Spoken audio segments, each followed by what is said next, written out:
I was busy, bro. I ain't gonna lie to you. I read Sebastian's the most fake busy dude of all time. I'll be bro. busy, like, bro. he really be like, yo, I'm busy. I'll be busy, bro. But he'll be like talking fantasy. That's part of me being busy. For like That's 5 hours. 100% part of me being that busy. matters. It 100% matters to me. Okay, bro. You winning money? Maybe. He's not. That was a no. You could have just said yeah. It's more like, why are you blowing up my spot? I gotta deal with Mike in place. The rest of them don't know about it. Okay, bro. But thanks to you, now Listen, I gotta let people know. If you handled priorities better, Listen, I man. wouldn't be complaining. Bruh. Complain less, bro. I'm gonna be the bigger man and just let it rock. You should be. Yeah. You need to gain weight. You need to gain weight. Don't Bruh. You need to gain weight. You're the person on the pod everybody thinks that doing Ozempic right now. All right. Bruh. Do the intro, bro. Hi, everybody. That's not the intro, bro. You do it. No. Why are you so tense already, bro? Yo, honestly, work's been annoying today. I don't care about why. what's happening That's at work, why, bro. I don't care. You didn't give me a You pizza. asked me why. You didn't give me a pizza when we wanted Did it. I offer the pizza or not? You offered it to me once you got here. Are you my girl, bro? No. I gotta think about you when I order food? Yes. And if I don't have the food prepared for you with you in mind, it's a problem? Yes. I didn't know that. Yo. I didn't know that. So, yo, I no. didn't know you me know and what's Larry crazy? were dating, bro. Every time This is I go crazy. get food, any type of food, It's not true. It's not he'd true. be at like, all. yo, you couldn't call me? It's not true. It's just not that's- true. Yo, last time we been to Santoni's, last time I went to Santoni's and I came back, you were like, yo. I legitimately don't believe this is true. Okay. I don't. All right, bro. Anyway, what's going on, everybody? Welcome That's to not another the intro. episode of That One Piece Talk. My name is Larry. Lord. Sam. And Lionel, this is That One Piece Talk where we talk One Piece. Screw Sebastian. That's crazy, bro. Listen, I'll keep you front of mind, bro. Nah, bro. When I go get my Nah, food, bro, we're not dating, bro. News to me. And I don't like big black chicks anyway. Alright? I appreciate them. They're very funny and wholesome. Yo, that's it, man. But you're not my type. It's because I ain't got no cake. Is that what it is?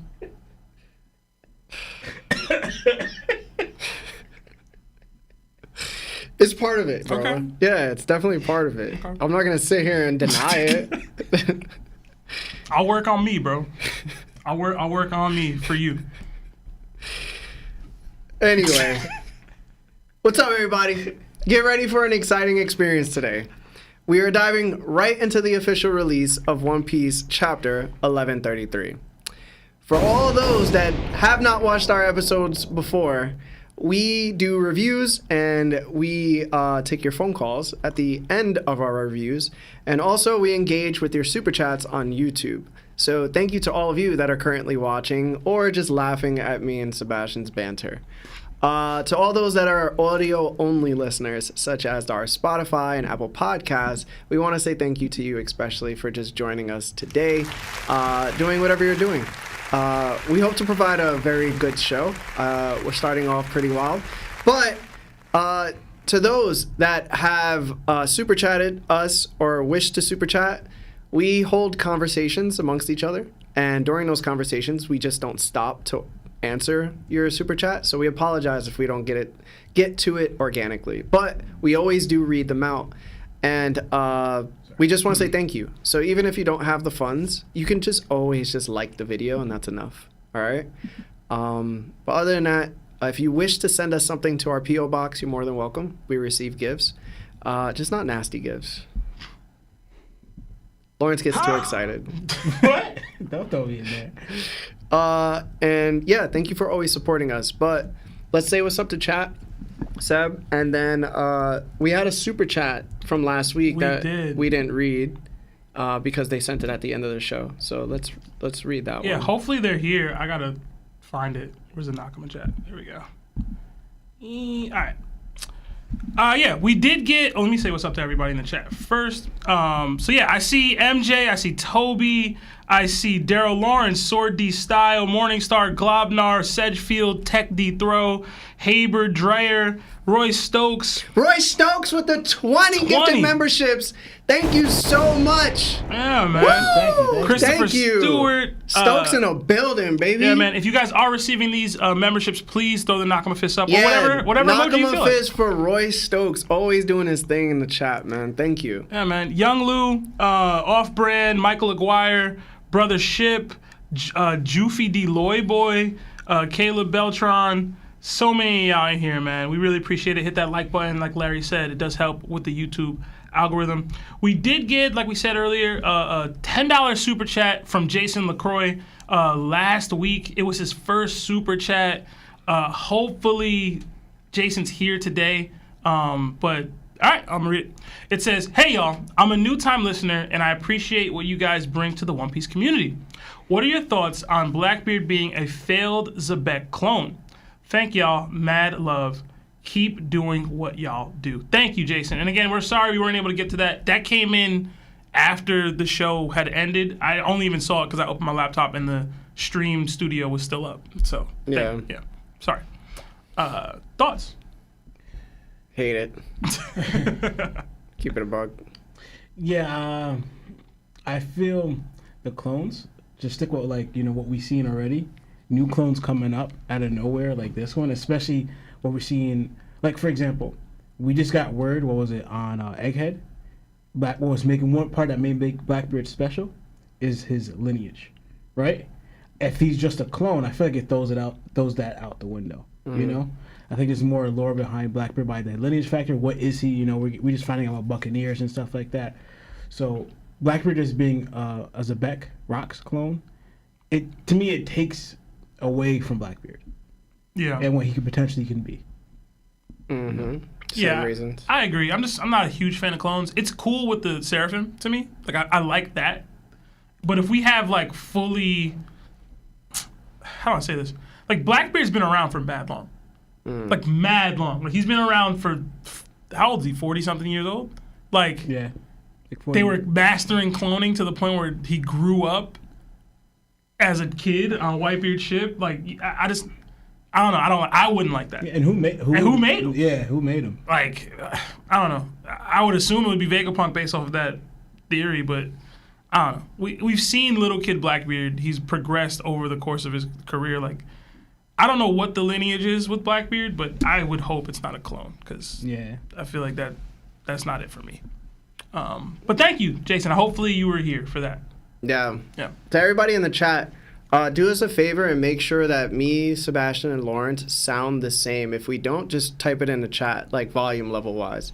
Just because I just want to make sure this time around, because I know it was a little bit off for you guys. So other than that, yeah. All right.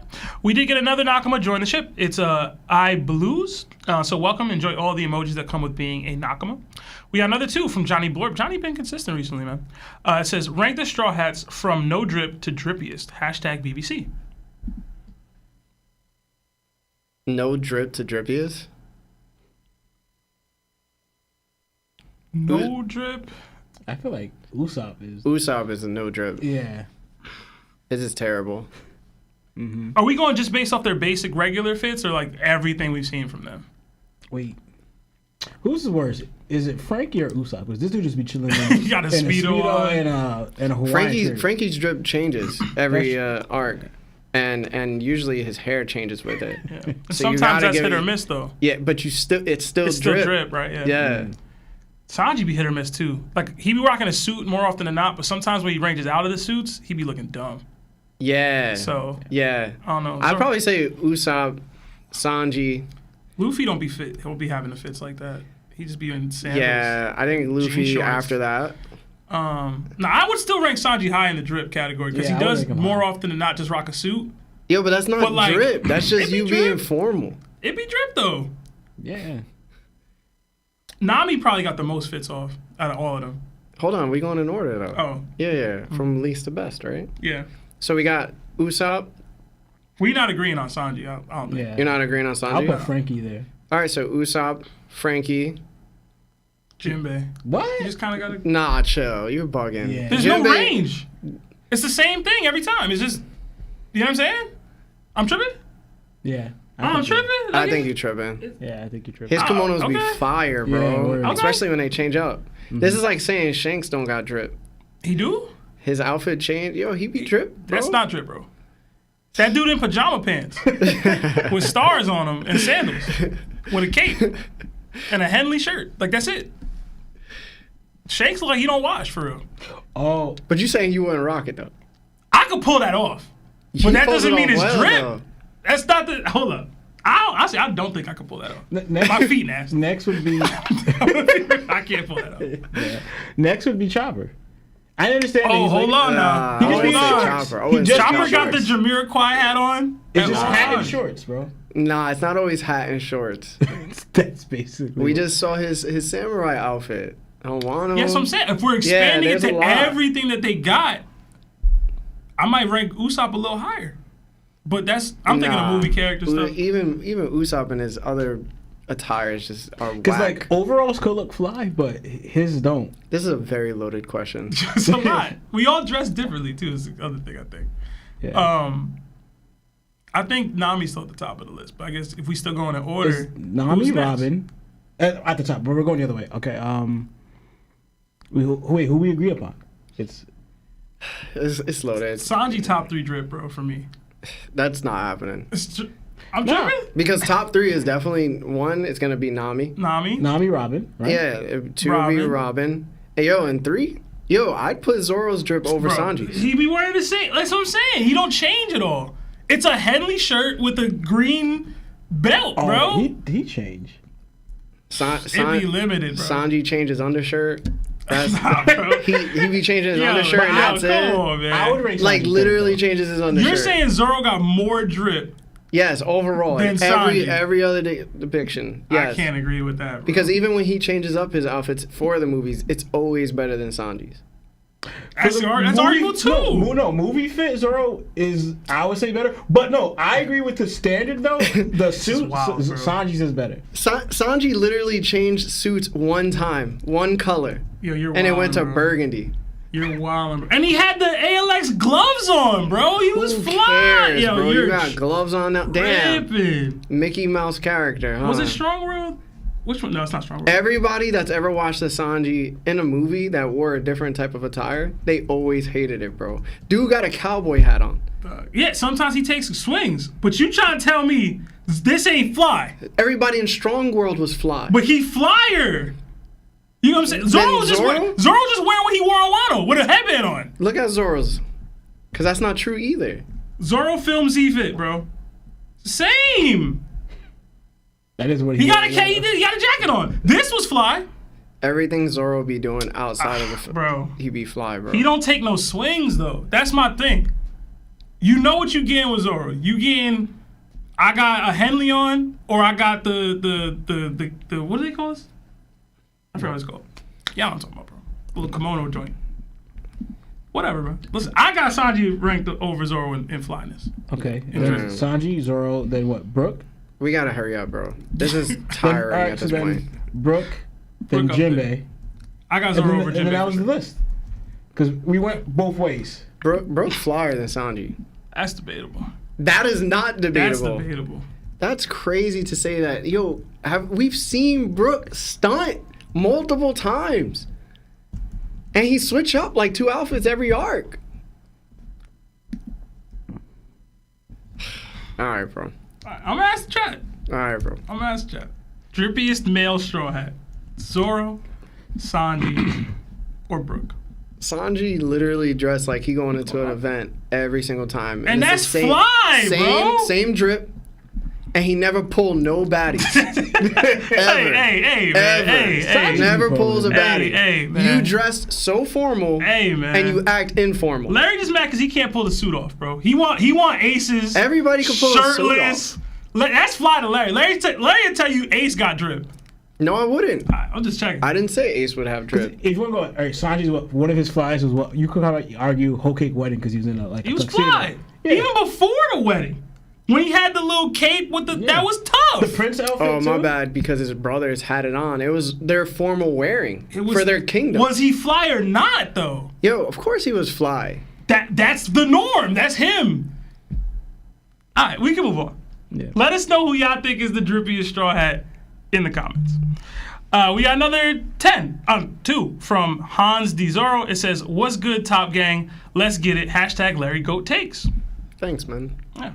Thanks again to Roy for the 20 gifted. We got another 5 from Dead Kirby. It says, "Knowing the information you have of the One Piece world, how high would the podcast bounty be? # Seb ain't sharing. # Lionel missing. # hello, everybody." Because you ain't do it today. For whatever reason. Yo, what bounty will we have? We know a lot. It'd be high, bro. Because we know 𝑬. Lionel would have the Yeah. highest because they can't find him, bro.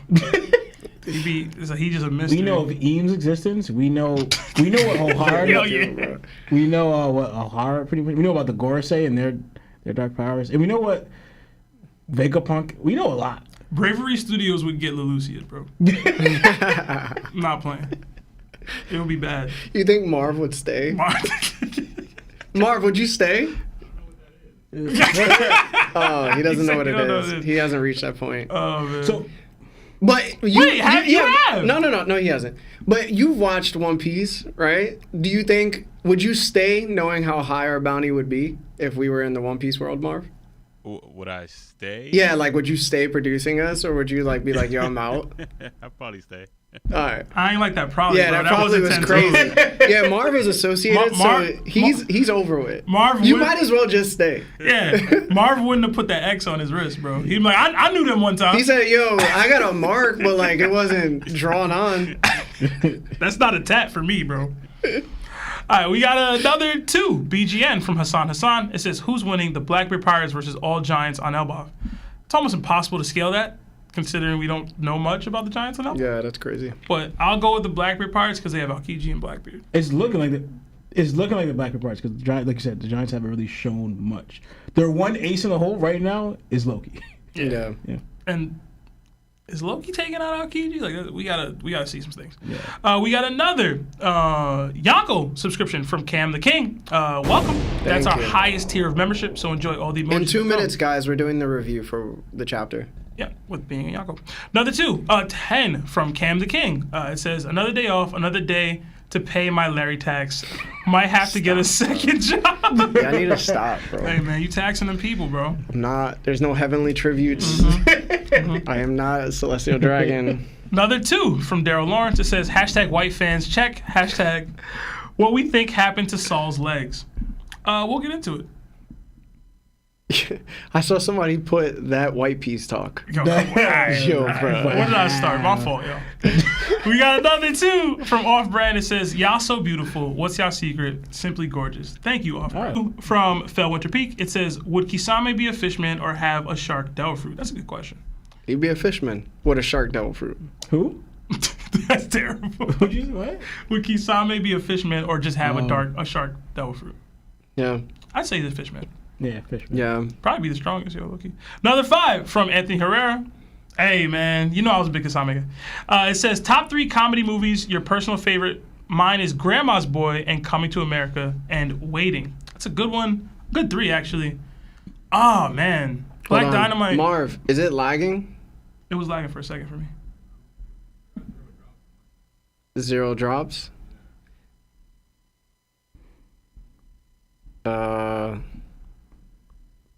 Just each give one, I guess? No, they said it's good now. Okay. Yeah, there was like a load for me for like a couple seconds there. All right. No, it seems we're good now, though. Okay. All right. My bad. What was it? Your top 3 comedy movies or personal favorite. So we all give one because you said you want to get to the job. Old school. That's a good one. Comedies? I love comedies, but I can't think of. Uh, Coming to America is a good one. Another one is Tropic Thunder's a good one. Walk Hard. Don't Be a Menace Don't Be a Menace. while drinking juice in the hood.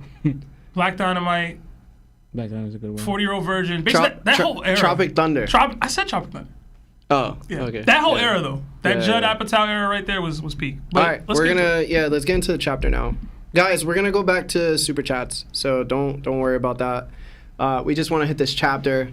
That way, we have time for people to call in during the episode at the end.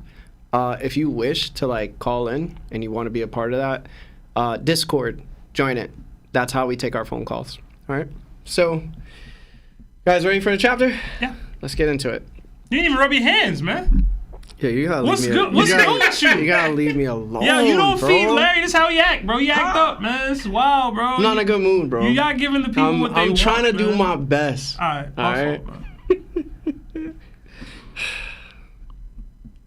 Today's chapter is titled "Nice Things." We are right back in with Yamato's pilgrimage for the cover story. The caption at the bottom reads, "Holden attacks. Drop your valuables." The cover story shows Yamato shocked that Holden, a previous headliner of the Beast Pirates, is holding Tama hostage. Holden also injured Speed, who's currently on the ground. Do you guys have any thoughts regarding the cover story this week? And we'll start with Seb. I always thought his name was Hold'em. It's Am I Holden, tripping? Hold'em. Yeah. Okay. It depends how you want to write it out. Somebody made a mistake, bro. But It's written both ways when I check the One Piece Okay. Wikipedia, yeah. all right. And when you actually pronounce his name in Japanese, it sounds completely different too. Yeah? So, yeah, Okay. yeah. So it's Hold'em. I didn't have much of a reaction. I guess we're getting into the action now with this, which is cool. He's wilding. Yeah. For thinking he's got any sort of comp for what's about to happen right now to him. Yeah. So, like, I understand that Yamato is going to be in a, like, it's a hostage situation now with Tama. Low-key, Tama could probably just Kibi-dango him herself. To be honest with you. Is he, like, he's a smile fruit Yeah. user. So, That's true. I'm like, he's just tripping. Like, I don't know why he did this. I always like Speed, so. It depends. Because Why? because the devil fruit itself, right? The smile fruit, it's its own conscious. But they used the Kibi-dangos on the smile fruit users on Onigashima. Did they You know what I'm have did those people also have like Another mouth. did they have like a subconscious, like it's conscious itself? Its name is I forgot his name. Kamijiro. That's the lion's name.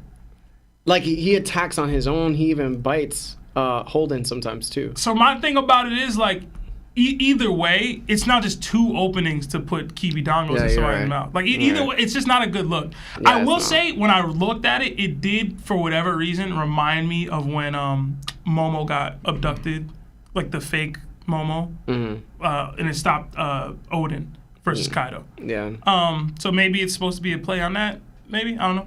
But I didn't have much, but he's tripping. Yeah, he's tripping. All right. Law? Yeah, me neither. I didn't have much here. This made me think of like what's left over from the Beast Pirates, and I remember Yamato's like statement to them where like where they wanted to fight, and then Yamato stopped them, and kind of told them to turn over a new leaf and support Wano, right? Will all of them do that? Probably not. And his saying is like drop your valuables. Goes to like he's probably just trying to survive, or there's a bigger scheme happening. But besides from that, I was thinking he could just be trying to scavenge for what he has because this is all he knows, and he's not really doesn't care about Wano, and he's not trying to support Wano the way Yamato wanted him to, or there's a bigger scheme that he's part of and whatever. But yeah, that's all I really had. Yeah. I didn't forget this guy, but like he's so non-important that like I had to look up his name because I forgot it. And I was like, oh, this is Holden, he's the previous Beast Pirate who was like a headliner. He, and then he also ate the lying smile fruit, which formed Kamijiro, the lion on his stomach. And I forgot that Kamijiro even had a mind of its own. That's why I was like, yo, hold on, bro. Did you like go back and read those chapters? No. Okay, I was saying. I didn't bother to. I'm glad you did. No, I Those were didn't. some of the most boring chapters of Wano. Yeah. He gets beat up by Luffy, and then it's similar situation. Doesn't he hold her hostage in that situation too? Yeah. I Yeah. think so. Yeah. And then Kamijiro also like basically probably attacks Speed on his own. And he does like a lion breath, like a fire breath. So that's why she's like all smoked out and burnt and stuff like that and laying on the ground. The justice for Speed, bro. That's my girl. And Speed was actually a headliner too that got turned. I was going to like form a theory that maybe whoever's like kidnapping the women in Kudi and the carpenter, Minatomo, like was probably the previous Beast Pirates that are like lying around. But then I was like, yo, Speed's a former Beast Pirate and she's not doing it, but she's also she's loyal to Tama. So I was just like, yo, this is such a boring cover story, bro. It's gonna turn up, man. Yo, Eventually. I don't think I've ever been more tired of a One Piece cover story than this one, bro. Yeah. Yeah, bro. Like I'm formally finished. Like Yeah. if I see the next cover story and something like grand is not happening where like piques my interest, yo, bro, I'm probably not gonna ask about it in the pod, bro. Like at this point, like what are we doing, bro? I wonder why he's dragging it like this. I just feel like we could have got here sooner. That's my thing. So much sooner. We could have got within here sooner. like four chapters. He bro. literally could have had her visiting all four of the like the places in like one cover story and just have them as bubbles. Like she was here and this happened, she was here and this happened, and she was here. Yeah. Like that could have been done in one cover. Yeah. Instead it was like 5. So The only way I can kind of think of maybe why he's doing this is like I'm thinking about the timeline and what's happening and matching up with this. Because if Oda's like stalling it, this may, not saying that it is, it may be that there's something big is going to happen here. Because there's no reason to drag it out like this. Because like, for example, Whole Cake led to something big, but he got there faster, right? The one with the whole... Yo, but there was happening. things happening, right? Yeah. Like punching Yonji and Niji, and then them being like on the table about to be like sacrificed for their like genetics to be understood. we saw a Yonko. Yeah, Like that was the first time we saw a Yonko in a cover story. and then like, Cat, and you know there were so many people already involved. This is just her just chilling, bro. Yeah. this is action though, technically. It's just it's I not mean- the action we want. But this is why I think Oda is stalling in the cover story to reveal something's going to happen. To me, it has to. If he's not, then he just... I don't know what you're doing, bro. Imagine like he was like, "Yo, drop the valuables," and then Yamato just took off her clothes. That would get the community back invested. Yo, it really In would. the covers. I would have been like, "Yo, I'm really looking forward to what's happening next week." Like, what's happening, bro? I need to know. Hey, man. You know what I'm saying? It's more interesting than this, bro. Yeah, I Damsel in distress. I thought it was a stupid pun, and I can't say it. All right. Anyway, since that was such a short little thing, we're gonna go into the first part of the chapter, and then after that, we're gonna read super chats again. All right. So, the chapter begins by bringing us into the past 22 years ago. We are reminded of the events of Ohara and how a ship packed with innocent civilians exploded into flames. This is said by Spandine, the father of Spandam, and the CP9's previous chief, who was responsible for summoning the Buster Call, which destroyed Ohara.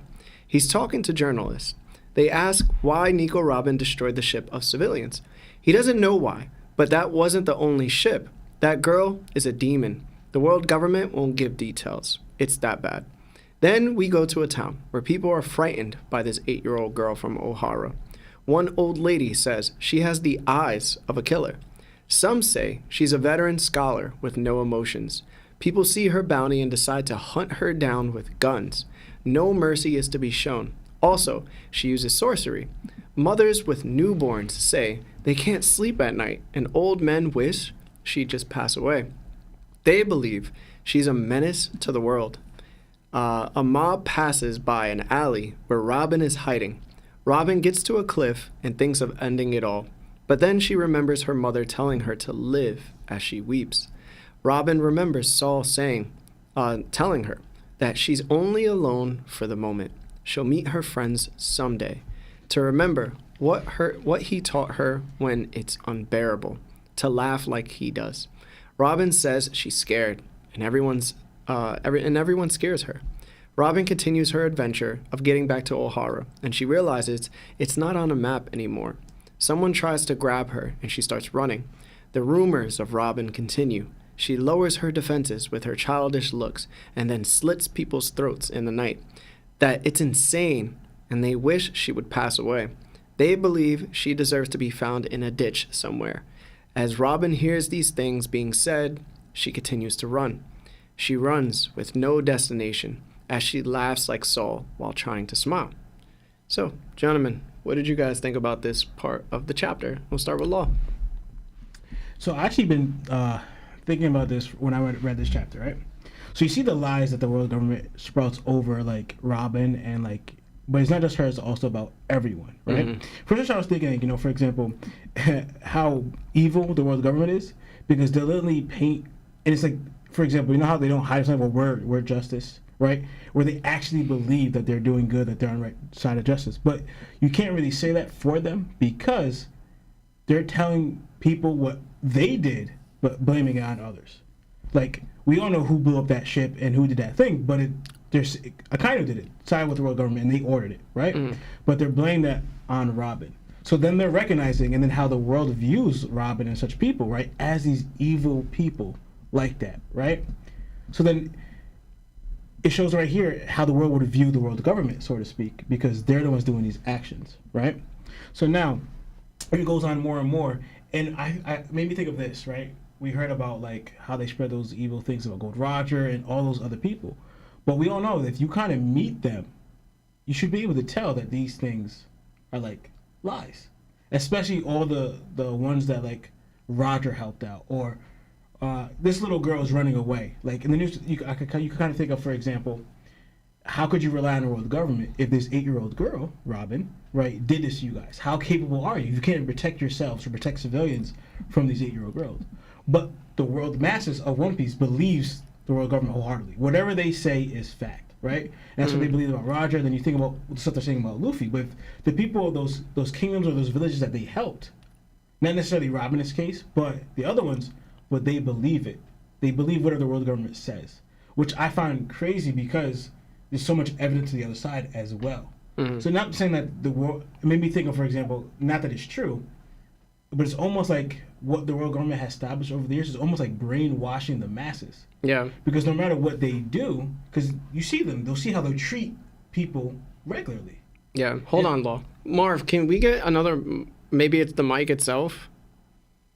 Maybe we could switch it out? Hold on, guys. You're not hearing me? Nah, they're just saying, like, you sound bad. Does Law sound different in your headphones? Yeah, a little bit. Than I do to you? Yeah. All right, that's what... But I can hear him well enough. He's right here. Yeah, that's because he's right there, yeah.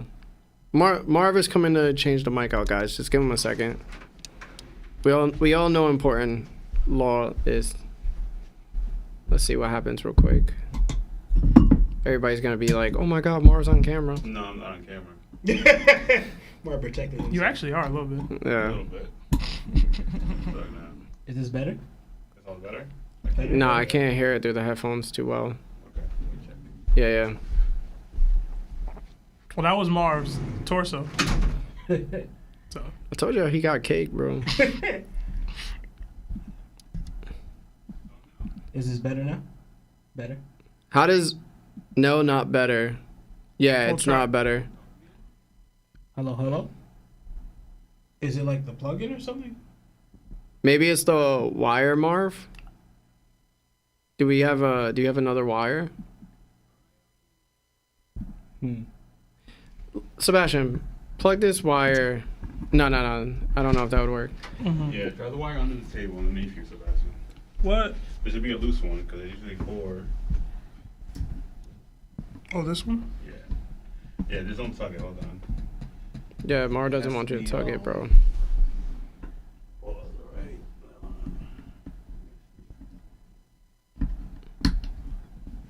What's this? Yeah. That's grab it from there. Hey, man, keep your hands to yourself. Imagine Marv tried to tickle you. Is that better? You hear him now? I don't hear him in my I don't hear- headphones. Yeah, no. Try talking, Marv. So, how am I sounding? I mean, you gotta keep talking. So, is Now that better? I hear it in I this hear it ear. in my right ear a lot, Marv. Yeah, I hear it in my... I hear it here, but I don't hear it here. Oh, Oh, Yeah, I he think sounds good now. better? Yeah. Yeah. Guys, just continue with your point. And guys, if Lawrence sounds bad, just let Marv know in the chat. He's reading chat. Okay. So I believe I was saying is like almost like a brainwashing over the years. Started from the beginning, just for the people that. Okay. Yeah. All right. So what I was saying is that My bad. No, you're good. I'm trying to remember what I was saying. So I was noticing right here is that it started off with the lies that the world government is painting on Robin, right? We all know who really did this is 𝙁𝙗𝙪 is the one who really blew up the civilian ship, right? And blew up and instead other ones. So they're blaming all these attacks on this 8-year-old little girl, even though we know that the world government did it, right? They ordered, they did it. So now it's like, it's not like the world government is hiding behind, well, we are justice that just calls, and that they recognize that, that they're not evil. No, they do, because they're blaming what they did on others. And we see this time and time again. All the time where someone is, what they do, they try to hide it. Even, for example, with the whole Vegapunk thing out, they blame it on someone else. Mm-hmm. So it's not like they fully believe that we are justice. No, they recognize that their actions are evil, and that's why they're trying to blame it on someone, and they paint someone out like this demon or whatever, like they're doing with Robin. So now I was going into too that, like, we see in a case with like what they did with spreading lies about Gold Roger and everything, but how it doesn't really match if you meet these people, like the kingdoms or the villages and all the ones who've met Roger or even Luffy or others that actually helped them. Right? Why are they still believing what the world government says in these masses? Right? So I was getting into, and also the comments where you could trust the world government, like you can't even protect yourselves or civilians from this 8-year-old little girl, right? She blew up that ship while you guys were there, and all these people died while you guys were there, and you're saying that she's a demon and you guys can't catch her, like. But what I'm getting at is that it's almost like a brainwashing or a control over them so much that no matter what they say, they believe the world government. Even if you're seeing evidence of otherwise, over these years, is like no matter what they do, they just take it as like fact to a point where like they follow it to a T. They're willing to hunt down this little girl, even though like now you're making up stuff. Because it's later on what it says, but it's mentioned about Robin's eyes later on. But we're just getting now, she has the eyes of a murderer. You get so influenced. That's why I thought of like the brainwashing, because I went into, if you see how the world government also treats people, the celestial dragons are like that. Legit, their lives don't matter to them. We could do whatever we want with you. Yet we'll paint someone else as evil. You guys follow it, chase after them. That's what I'm saying. It's almost like a brainwashing. They said, I wonder how they did it over these 800 years, Because now, and what I'm hoping for is like, I wonder if we're going to get it, I should say. So we see how the mask world of One Piece just follows the world government to the T, to like no matter what they say, they paint someone as evil, he's evil. They paint someone as good, he's good. Hero, all that. They control everything what people think, how they feel, how they should react. We want you to do this, right? But if you notice in One Piece, there's always a revealing, right? We saw it in Dressrosa, we saw it in Alabasta. The lies that Crocodile did at that time about the king, everything came to light where the fact of who spread those lies and who was really behind those evil things was Crocodile. Where everyone in Alabasta knew that Cobra wasn't the evil one, that it was Crocodile. Dressrosa, the same thing. All how Doflamingo painted himself as this hero, the savior, all that stuff, it all came to light, right? Where everyone knows that the one who did all those things was really Doflamingo, but your ally, that one's good for you or helped you, was King Riku. Right? So I'm saying with all these stuff, what the world government has done over the years, I wonder if Oda is going to somehow reveal now all the lies, and not just now, I'm talking about from all the years that the government has built up. Just like how we've seen in Alabasta and Dressrosa, all this that's built up over the years comes revealed, or no, every lie that we heard about someone else that was painted as evil was actually the world government behind it this entire time, right? Because Oda usually does that with the smaller arcs, or the big arcs that you just mentioned. I wonder if he's going to do the same thing with the world government over the 800 years of what they did, even starting with the Void Century, Ancient Kingdom, that we are the heroes, this evil thing that they even blocked off where you can't even find out about it, right? So I thought about that and how they could just control the masses to believe anything they're saying, even if you have evidence where it may not be true, but they just accept it wholeheartedly as a fact, even down to hunt down this 8-year-old little girl who's not even really attacking you, because she's just running away. So... yeah, that's all I had to say.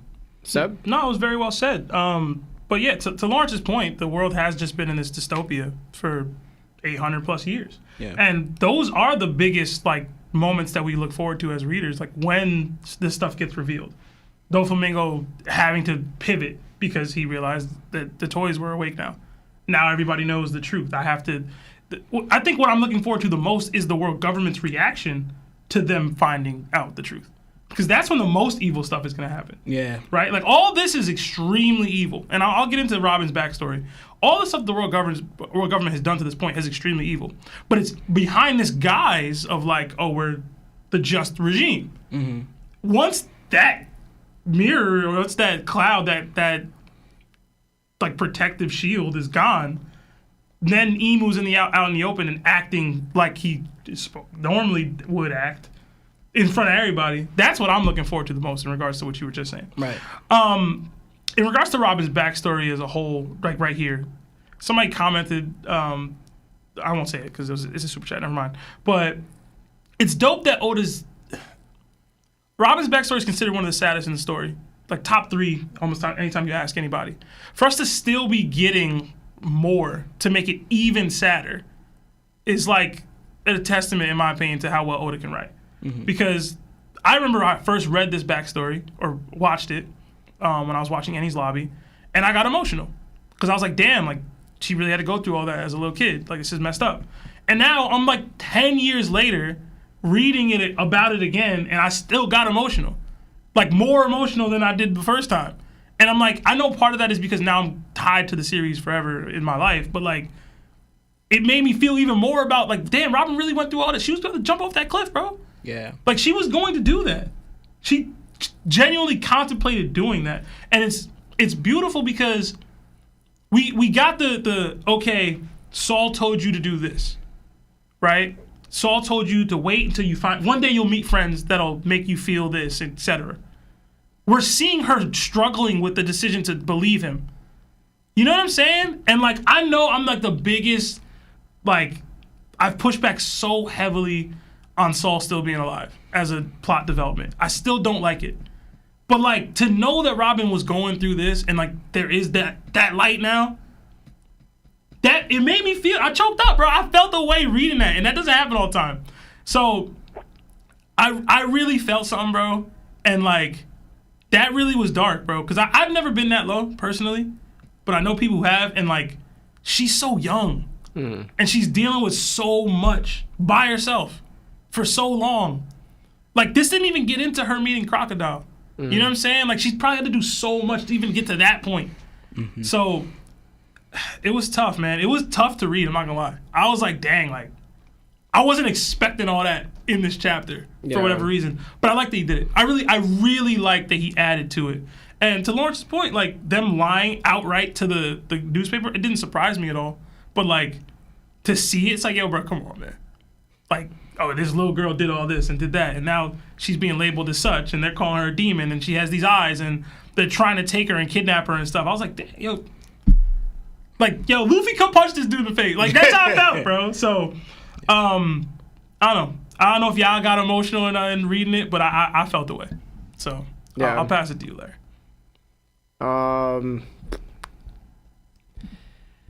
I guess first and foremost, this is sad. Like, extremely sad. I did want to point out, like, something interesting. It's about Robin and Ace. This flashback of Robin, like, as a child has many comparisons to Ace's childhood. Robin's told she deserves to pass away in some ditch. When Ace is talked about by 𝙏𝙗𝙪, she says if Ace ever wanders off, she hopes he passes away in a ditch. And then she'll just tell Garp that it happened on accident. That way she doesn't get accused of, like, doing it herself. A group of people say Robin is a menace to the world, while people tell Ace he's the worst catastrophe that could happen to the world. After Robin loses Saul to the world government, she goes to a cliff to cry, to contemplate ending it all.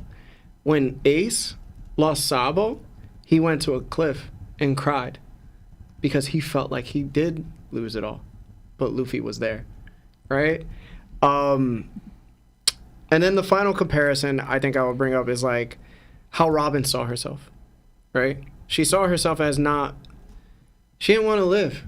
She felt like there was no reason for life. She felt like everything that's happened to her, she has to fight for, and, you know, the things that she's had to overcome, she kind of just lost her reason for living.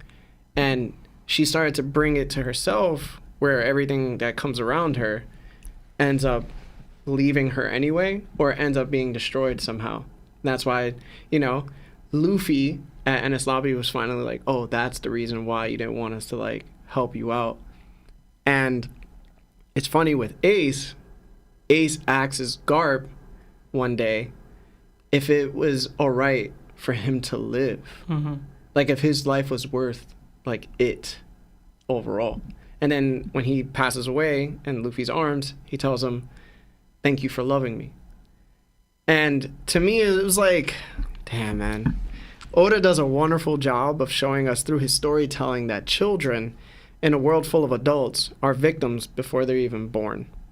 But when they are born, they take on the sins of their fathers and mothers, showing just how cruel the world could be to people even when they are innocent, right? No child should ever contemplate ending everything at all. Like, that's 100%. Most children shouldn't be even making decisions until they're like 18. You know what I'm saying? Like any decision at all. Because those decisions are reflectively permanent, and also their maturity mentally is not there. Right? They're not fully developed until they're probably 25 now, they're saying, like the mind itself. So for an 8-year-old to contemplate such things is really, really sad, and it shows the difficulties of being a person that's living in this regime that's currently the world government. This was extremely dark for Oda. It really was. He been getting dark recently, bro. But damn, he did a good job. He did a good job at making us feel something this week. Off rip. Something else that was kind of interesting that you might find lore-wise, Spandine is finally revealed to be the person who said that not only did Robin take out that ship of innocent civilians, which we all know was a Kainu, but it was also stated in chapter 398 that she took out 6 Navy warships itself. So Spandine's like, yo, she took out this ship, but like she took out others. Well, then it was actually the 6 Navy warships. So for the people of the world who tends to believe an 8-year-old girl could take out 6 Navy warships by herself, but the rest of the island was just taken out, sounds absolutely insane. This would be the most sought out individual in the world of One Piece of all time. Like, it's unprecedented. Even Dragon hasn't had made that impact to the world to say, yo, him as an 8-year-old took out. Yo, if Dragon was said to have done that, people would have been being like, yo, this is the strongest dude of all time. Yo, low-key, Big Mom was doing that. But Big Mom was doing that. At 8, bro. At 8. But it's so funny that the people who have these outrageous stories at such a young age, right? Like Big Mom, Whitebeard, Kaido, like these people who are just monsters, like actual monsters in the One Piece verse, you can now implement Robin into that. You know what I'm saying? Yeah. So, this was crazy sad, man. Oda's gifted. He's a genius. He knows the human psyche well, and just to have the imagination to produce something like this and then fill it out with like drawings and word bubbles and give people this freedom to feel his expression about the world. That's an artist, bro. Like, that dude is great, bro. And this is why we be sitting here and being like, yo, we got a whole podcast about this show. And it's funny because this is like 3 pages, 4 pages. Yeah, bro. So it's like, you can't deny the greatness of Oda. And I think I know people appreciate Oda, but like, they need to appreciate him way more, bro. Like, his flowers need to be a garden, dog. It shouldn't be a bouquet. You know what I'm saying? That's real. But other than that, yeah, let's get back to Super Chats. Yeah. And then we're going to go into the second part of the chapter, and then Super Chats again, the third part of the chapter, Super Chats, and then Discord phone calls. Yeah, we got a $50 Super Chat from our guys over there at Life with Anime Podcast, a.k.a. Preston and Joe. I'm sure this is Joe. It has to be Joe. Thank you so much, guys. It says, TOPT lookalikes, Larry is a bald wannabe Drake. Seb is LeBron before the hair implants. Lawrence is LL Cool J with the shades. Love y'all boys. Continue being great. Look up to y'all like big brothers, but literally look down like y'all nephews. I don't look anything like LeBron James. I don't think he's saying. I know. Yeah. But I don't look like him. I don't think I look like LL Cool J either. You do look a little bit like LL sometimes. No, I don't. Especially right now. I've never seen Doing LL it, Cool J doing with. it, doing it. You look Wow. like you Doing sit it, down in doing the it, barber doing chair it, with your wow. hat on and tell him to cut around. Does he do that? You look like you go to the peep show with. I've never seen LL With a Cool J peach. with facial hair. With what? These are LL Cool J jokes, bro. We also have a gifted membership battle going on. I don't know if you noticed that, Larry. No, I didn't. We got one from Sedgefield, and then we got one from MJ, and then we got one from Sedgefield, then we got 5 from MJ, then we got 10 from Sedgefield, then we got 10 from my MJ, God. and then we got another one from Sedgefield. So thank you guys so much. Y'all don't have to do that. Y'all Yeah, have to go thank you band so for band much, bro. on the gifted memberships. Thank But- you for the memberships. yeah. Appreciate it. For those of y'all that are receiving, definitely throw the big W's, throw the knock my fist, throw whatever emojis you want towards MJ and Sedgefield. They do it big for us, so thank you guys. All right. Let's get to the other super chats. So we got 5 from Roy Stokes. It says, much love as always. You guys are the GOATs of podcast. Thank you for being consistent and genuine in what you do. Looking forward to every Monday. Thank you. Thank I appreciate you, that. man. Yeah. Another 5 from Wise Life Jody. It says, love what you Nikas do. Much love. Who will Sabo reach first with Cobra's message, Luffy or Vivi? Will the message have any major impact on the story? I think it'd be Vivi.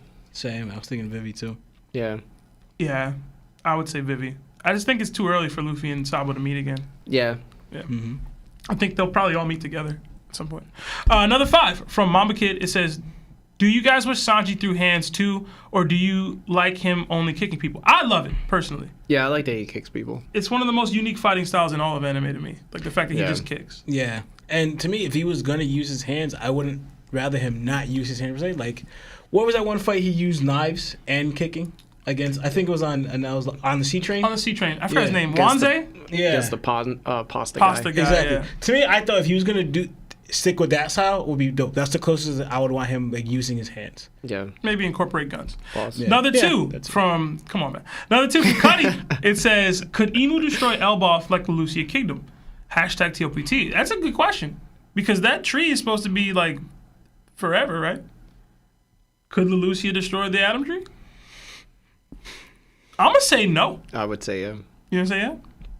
Yeah. Yeah. Okay. I'd say yeah. That's a good, let us know your thoughts, man. I was gonna put a Elbaf poll could have up. had a way in forming Uranus. Yeah, maybe. Especially when we see what's happening in this chapter with Cloud and stuff. Yeah, potentially. All right. Sorry, my computer's lagging a little bit. We got another Yonko membership from Cyborg Frankie, 7 months. It says, question for Marv. You got to be caught up by now. Do you have any theories or takes of your own? Maybe some character stocks you'd like to push here in the endgame. I'm not caught up. I just watched. I'm at the part where Queen rolled up to the prison where Luffy is. Mm. In what is that, Wano? Yeah. Damn, Marv, you kind of far. Right? He's farther than I thought he was going to be. I was like that. And Wano, Yeah, bro. I just watched that this morning. I don't have too many theories, but I do think that Oda should have probably made clowns like their own race in One Piece. That's so random. That makes sense. That's No, so random. people have theorized that They have, before. though. I They asked have. Lawrence about this like 2 weeks ago because a lot of Big Mom's kids look like clowns, and then Mont you Dior. have Caesar, you have Buggy. I feel like they should have their own island or something, like Clown Island or something like that. Clown Star Island. Yeah, because there's no way Buggy was born. I mean, he was, but he was born with that nose. It's crazy. Yeah, that's interesting. I like that Marv brought that up. Yeah, that's the only thought I've had. Like, 1,000 chapters in. Where the clowns at? Where the clowns at, man? It does make, because like Buggy will get mad when you, even though he calls himself Buggy the Clown, but gets mad if you like refer to him as like to a certain extent a clown. Yeah. So it's like, is this a choice or not, Buggy? Like I don't know. Like you know. All right. We got another 10 from Young Bull Trent. It says, what's up, my TOPT gang? Glad to have this to the TOPT game. Okay. It says, I have 2 questions. First, do you think Dofi will come back to the story? No. Second, can Zoro and Sanji beat Blackbeard's crew alone? Am I reading that? Just the crew, no Blackbeard? To the first question, I don't think he'll ever be like a major player, like as a villain or antagonist ever again. At least not to like the main arc, the main story. But I do think he'll return. I do think he'll escape prison at some point. But it'd be more of a how Crocodile kind of left Impel Down and has been evolved, but not like directly. It's possible. For Zoro and Sanji, if you're excluding Blackbeard and Aokiji, they have a chance. If you're not, then they're not doing that. They have a chance? Yeah, there's still a lot of people to fight with a lot of different weird abilities, bro. Like, I'm not gonna, Cause Katarina Devon turns to a woman, now Sanji's out of the game entirely. You know what I'm saying? Like, Wait. She's already a woman. Oh yeah, I forgot. She's already... But she turns into an attractive woman. He's really out of the game. Really out of the game. I'm gonna go with the Blackbeard crew, especially if Aokiji involved, because then what we talking about? I think if Aokiji's involved, for sure, they lose.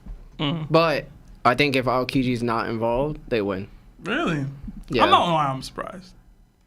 But because Sanji would have a very hard time trying to beat Aokiji, where I feel Zoro would beat Blackbeard regardless of what diff it would be. You're including Blackbeard and Aokiji? I was talking about the crew. No Blackbeard, no Aokiji. If they're all jumping at one time, yeah, obviously that would be super hard. But I feel like Blackbeard and Aokiji are not gonna just jump off rip. They're gonna be like, yo, handle that, and then they're gonna get beat, and then it's gonna be like them two. And I think Zoro right now beats Blackbeard for sure. I just don't think 𝙏𝙗𝙪 is going to lose to Sanji. There's just no way Blackbeard could do anything with the Yami to Zoro. Meanwhile, Zoro could just throw sword slashes. So if we're going Gora nonstop, well, guess what? I have Conqueror's Haki that I can imbue into my swords. And you're talking about durability? Pretty sure durability goes to King instead of Blackbeard. There's really nothing Blackbeard could really do to Zoro, unless the Quake is phenomenally going crazy. But I'm going to be honest. Could Zoro just not cut the Quake if it came at him? Could he not? Oh, you asking me directly? Yeah. I'm building a poll up. My bad. Maybe. I don't know. I mean, the Yami ain't gonna do much. Actually, it'll be to me. I mean, He's outclassed in every category. yeah. This is Blackbeard packing them up, bro. Again, does King have better durability than Blackbeard? No. I mean, King. Yeah, King has stronger durability than Blackbeard. Would you say yeah? I would. All right. Yo, he cut through King. King don't have the AP that Blackbeard got. Or the He's definitely versatility, not the for being real. Gora. But Yo. So I mean, that's arguing his fire against the Yami. I mean, Gora. I'm taking that Gora every day of the week. I mean, and listen to this too. We gonna talk about Zoro don't got speed. He fought Lucci in awakened state. And he wasn't even taking him seriously. And then once he got serious, he basically outsped him. I ain't never said Zoro ain't got speed. You know what I'm saying? But hold on. Who's faster? Awakened Lucci or Blackbeard? Probably Lucci, yeah. Probably Lucci? Yeah. Probably? Oh, you talking about like foot speed or reactionary speed? We It's different. talking, yo, it don't, I would say the reactionary, foot speed, mobility. If you want to go speed wise, still it's King is faster than Blackbeard, and so is Lucci faster than Blackbeard. Yeah. Again, y'all discount, not y'all, because I don't want to include you into this, per se. But I think you're discounting the hacks. Like, heavily. To me. You're the same person. Never mind, bro. You're discounting the hacks. No, the main thing is that because Larry's going by like, all right, Blackbeard's looking like against Zoro especially. His strongest or kind of like only weapon really is the Gora. That's right? it. But then we also saw Law block it, and Law doesn't have the hockey strength that Zoro has. So And it's hockey over Devil Fruits. I saw Law block one attack. One no-named attack while using his awakening to do so. Cool. Hey, and, man. and Law was using what? Was he using Devil Fruit or just hockey? Or minimal hockey? He was using his awakened dog. All right, Yeah, so that don't matter. Well, also too, did he do a named attack either? Because he just awakened his Devil Fruit, and his sword is not his Devil Fruit. He just blocked it with the sword by making his sword bigger. And we know hockey is over Devil Fruits. Yeah. Depends on who's hockey. You mean Zoro's Conqueror's hockey that was able to cut didn't- King? Didn't pack Lucci in 2 seconds? That same Conqueror's hockey? That was different. Conquerors. Let me ask you this. For Is sure. that the same level that Zoro Exactly. whipped out against... I'm not going to go against Kaido, because we know that's not, but even against King, wasn't the same level. Because if you could compare it, because I did. Because Kaido's obviously not. The output Zoro was putting against Kaido is different. Because what he was putting against Kaido is stronger than he was putting against King. But look at, even with the Goma where he was fighting Rob and fighting King, the one he's fighting with King was more. This is the thing, right? People are gonna say Blackbeard, but then they go, "Yo, I have Zoro nothing. went in the chat. I have people gonna be like, "Yo, The poll. he just wins." But how? Tell me He's how gonna he knock would win. Zoro out With Goro. with the Gura no. Right. So is the Goro stronger than 2 combined attacks by Yonko's? Well, you know how I've commented on that before. but that Zoro, even- you act like Zoro So, but defeated that attack. But you said knocked out, Sebastian. He getting packed. Sebastian, no, you said knocked out, right? He getting knocked out. But that attack from 2 Yonko stronger than Blackbeard, Zoro didn't get knocked out from that. And then also, too, Zoro He didn't get hit by the attack. He blocked it. He broke 27 bones in his body. He blocked it? If you block it, how do you break 27 Lawrence bones? is trying to say he wasn't knocked out from that, bro. Stop trying to twist And then it. also, and then after that, right? In a wrong position, right? Got hit, completely vulnerable by a Conqueror's coded attack by Kaido. Still didn't get knocked out. So how was the Gura, which shown, I'm gonna be real with you. Which shown that every time it was used on somebody, it never knocked them out. What you guys are telling me right now is that Zoro would beat Luffy.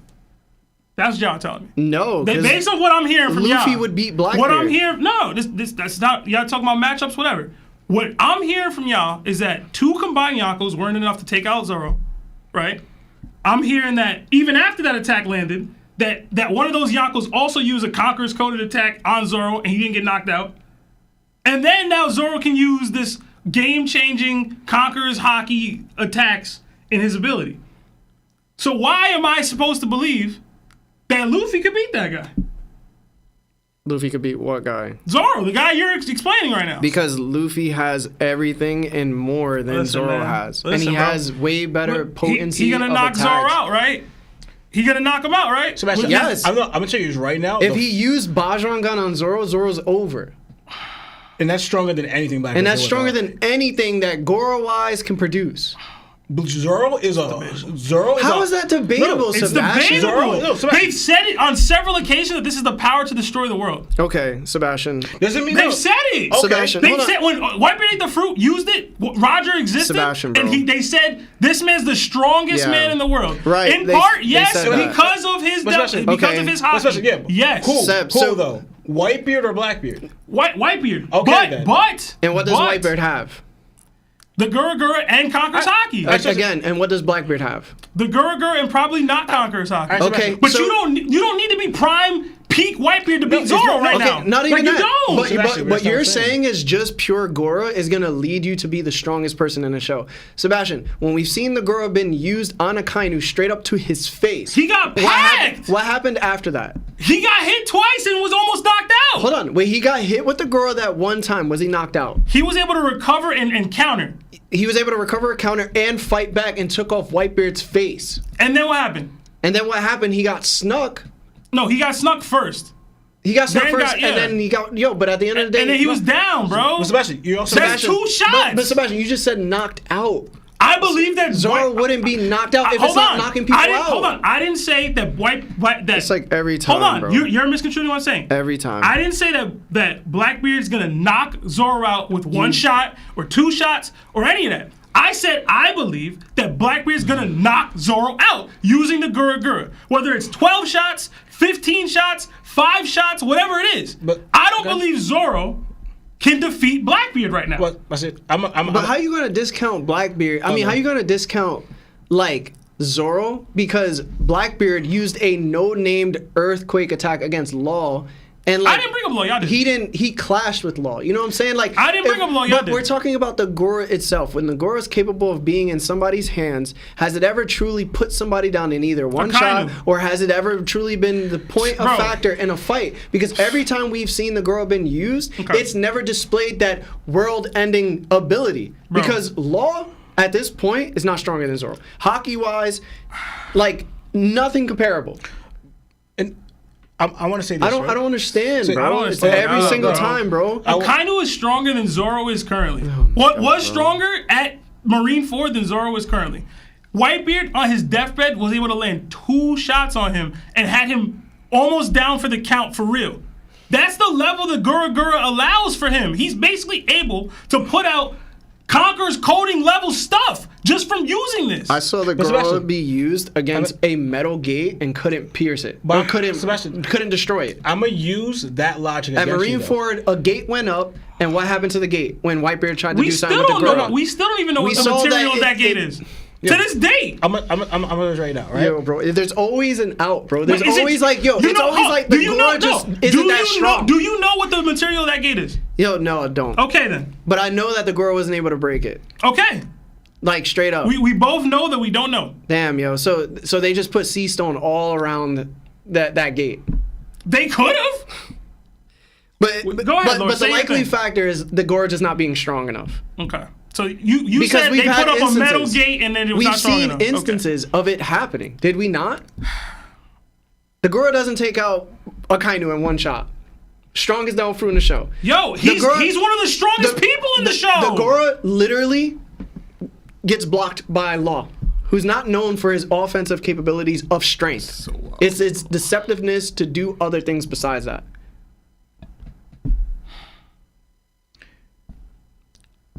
What I was gonna say is, right? One, you bringing up Whitebeard's feats does not equal to Blackbeard. Old Whitebeard feats. Yeah, Old, that's fine. on my deathbed, literally dying Whitebeard feats. No, that's fine, right? That's fine, right? Also, Whitebeard's considered the strongest man, not just because of his ability. That's part It's of it. in part, though. Yeah, it's in part. Yeah.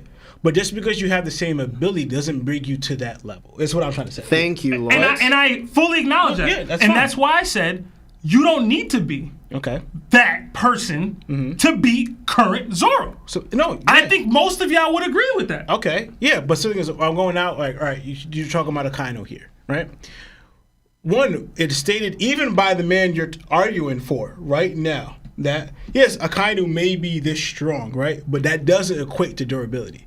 Proven time and time in the show, you could be strong in itself, but not be the top strongest in durability, right? You argue against freaking even Dogtooth not even being that durable, right? But then Blackbeard himself said, right? And who hasn't got hit more or got hit less? If he said the same thing about Ace, who's way weaker than Akainu at that time, right? You're not used to getting hit because such and such, and you're a Laga, blah, blah, blah, blah, blah, right? Now you're talking about one of the strongest Lagas in the game, right? Who's going to be hit less than freaking Akainu? And then we already saw it too right here, right? That Lagas, right, when they get hit, they haven't shown to be that durable in actually taking hit, right?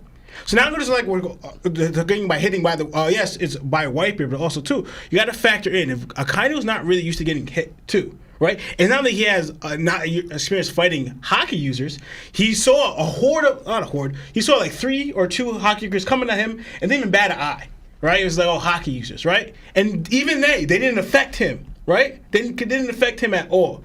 So but imagine him actually taking damage now, right? So now you can talk about that. All right, yes, he's strong, but his strength of taking damage or his durability may not be up to his level of strength of what he could put out, right? Because one, Akainu is probably more ability reliant than anything else. He may have hockey. I'm not gonna doubt he does. He probably definitely has hockey. It would be foolish to believe that he doesn't. He does. But he definitely is ability reliant, right? Which would make him, guess what? Weaker when it comes to taking damage because Lagas don't take that much damage unless you're fighting someone around your level. And someone at Akainu's level, how many people is he fighting? Like you believe he's Yonko level. How many times he's fighting Yonkos? Not a lot, right? And I'm not done yet, right? Okay. So then if he's already getting 2 shots by Yonkos right here, shows that right there, not the one he's not Yonko level, and he doesn't have Yonko level durability, right? Because name of the Yonko that's getting hit by what we saw what Wiper put out is that's just ending them in a fight.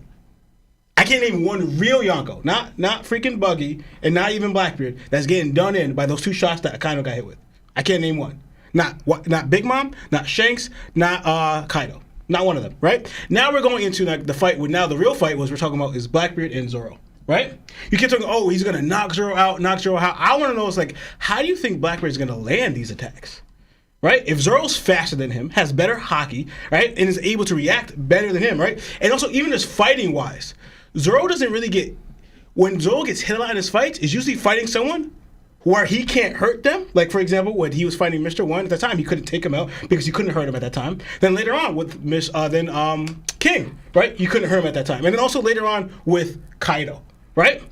So then also you have to be a better fighter to Zoro to get the hamper on him, or he can't even hurt you, right? But that's not the case with Blackbeard. Blackbeard throwing the hands is not going to be a better fighter than Zoro, right?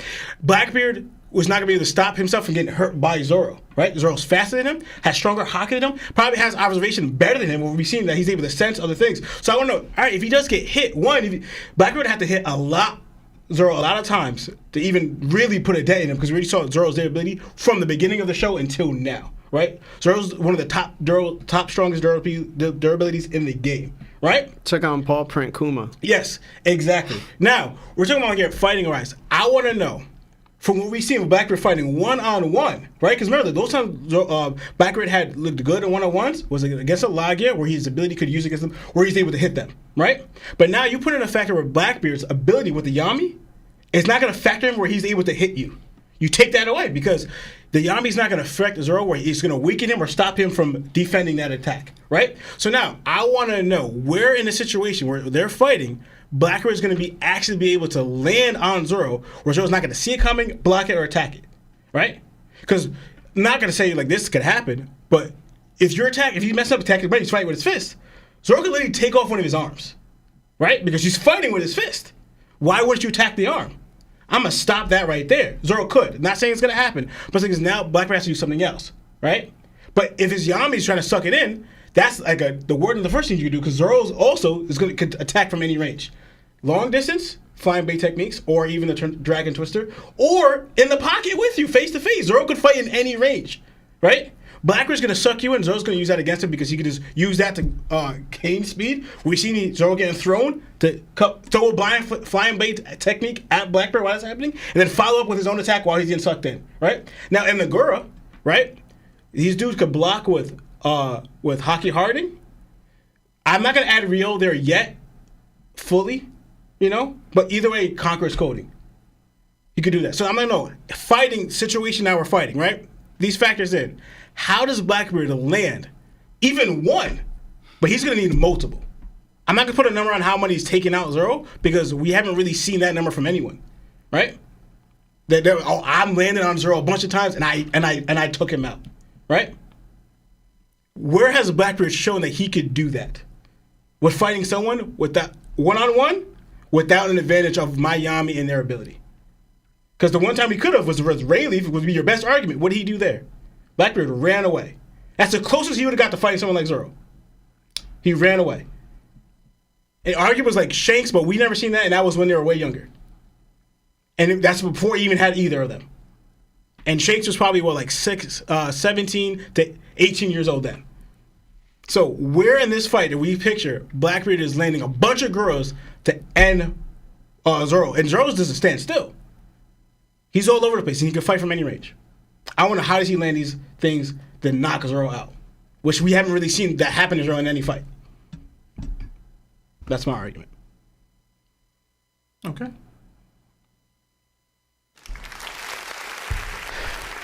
Sorry for ranting.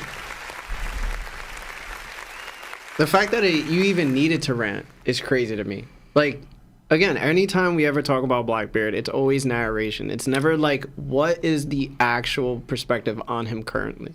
That's it. It's always the same conversation. And it never changes. It never changes.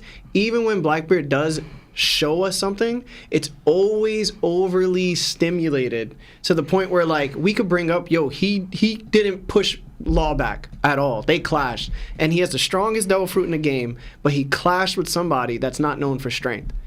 This Devil Fruit ending Devil Fruit, the world will end if it's used. It doesn't push this individual back. That doesn't have Ryo, doesn't have all these extremities in hockey. Yet he didn't push him back. He went Yami immediately after. Like, it's no matter how much proof is in the pudding, no matter what you say to these people, they're always going to believe what they want, bro. It's never evidence for them. It's always the mystery. And I just don't get it, bro. I just don't. And, like, to discredit Zoro to that degree is crazy to me. because Zoro has everything. He's proven himself. He's fought people that's more durable than Blackbeard. Faster too. And arguably, you could. I mean, we haven't seen the full extent of the flying power, but like the fire dragons that King was putting out. You know what I'm saying? That was no joke. That's all I'm saying. Y'all good? Y'all got out your systems? Just hate having this conversation, bro. We don't have to have it every time. You the one to get triggered. You good? You good? I've never been Okay. off. You know what I'm saying? All right. Do you want to continue super chats or you want to get back to the chapter? We're gonna get back to the chapter, bro. Okay. It's just annoying as hell, bro. Alright, anyway. Next, we are brought to the present day on Elbaf. Someone wants to know if there's a port on top of the tree, and if they are on the sea or clouds. Dory yells out that they're ready to dock. Then they arrive at the port within the western village on sea clouds. Other giants welcome their captains, Dory and Broggy, back. The Robin Straw Hats can't believe the wonders of Elbaf. Broggy lets the crew know that Luffy and the crew are here too. Luffy and Usopp greet them with a smile. They can't understand how amazing this place is. Then 𝙀𝙀 arrives by using his mist ship to use the buoyancy of the island's clouds to sail.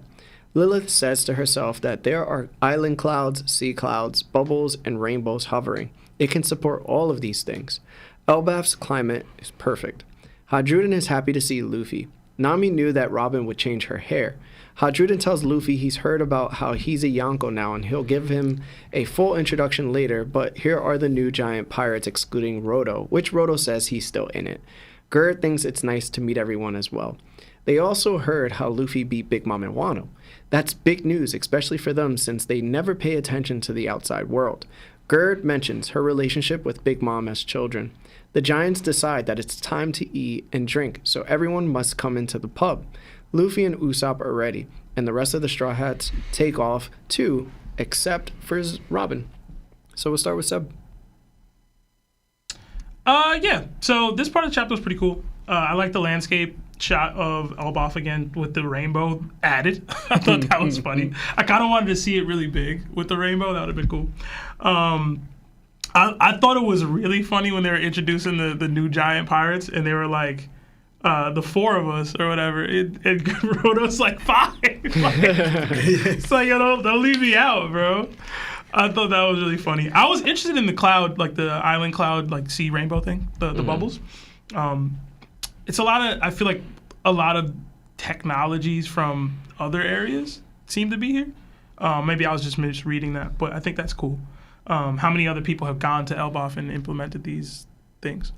Beyond that, I was trying to remember who Gerd might have been when she said, like, I knew Big Mom as a kid. I didn't have time to go back and read it. What do you mean? She was chasing after Big Mom. Yeah. Is that her? Yeah. That little girl? Yeah. Oh, snap. I don't know why I didn't place that immediately. It looks exactly like her, bro. Yeah, I they don't have know the why same I didn't- hairstyle and all that. I didn't even... Because 𝙀𝙀 was training where... Yeah.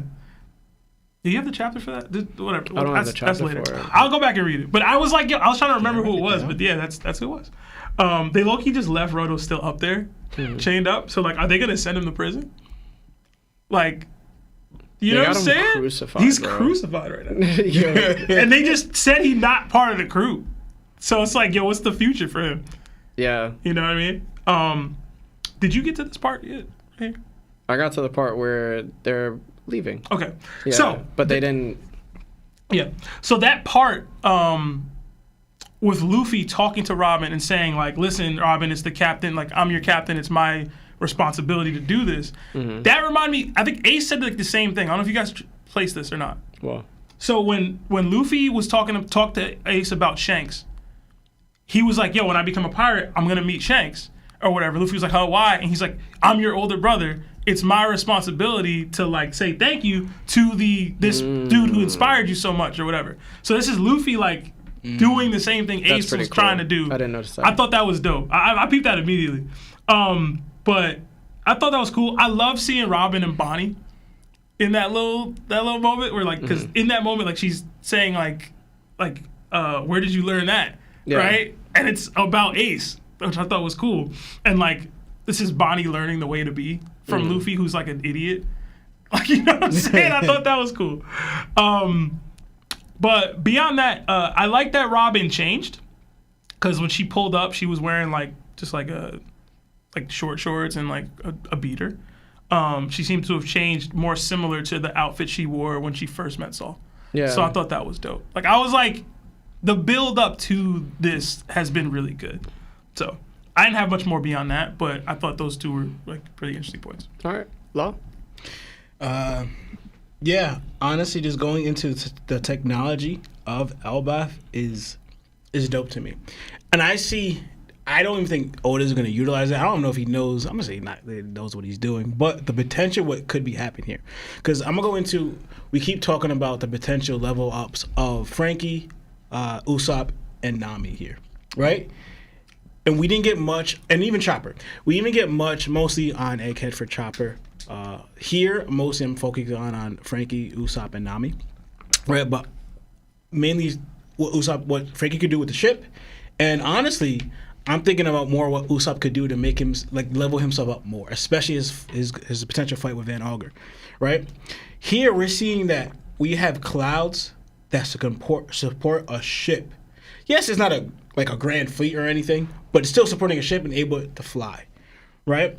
And then we hear talking about, and I wonder, like, what could Sunny do this, first of all, right? I'm thinking, like, you know, what Frankie could do to add this with Sunny. Like, you do cold deep burst, and then you're just coasting, you know, for a little bit. I think that would be dope, right? To maneuver more ways in one than just cold deep burst to get out of this, but adding to that. Like, if I was Shipwright and I'm Frankie, I'm figuring out a way to do this, right? Same way with Egghead, I'm figuring out a way to enhance the crew if possible, right? Always. So now we run into a little snag, and I wonder, because Vegapunk says that she's chalking up to Elbaf's climate that I guess allows this, but she just allows for all of them to do this, right?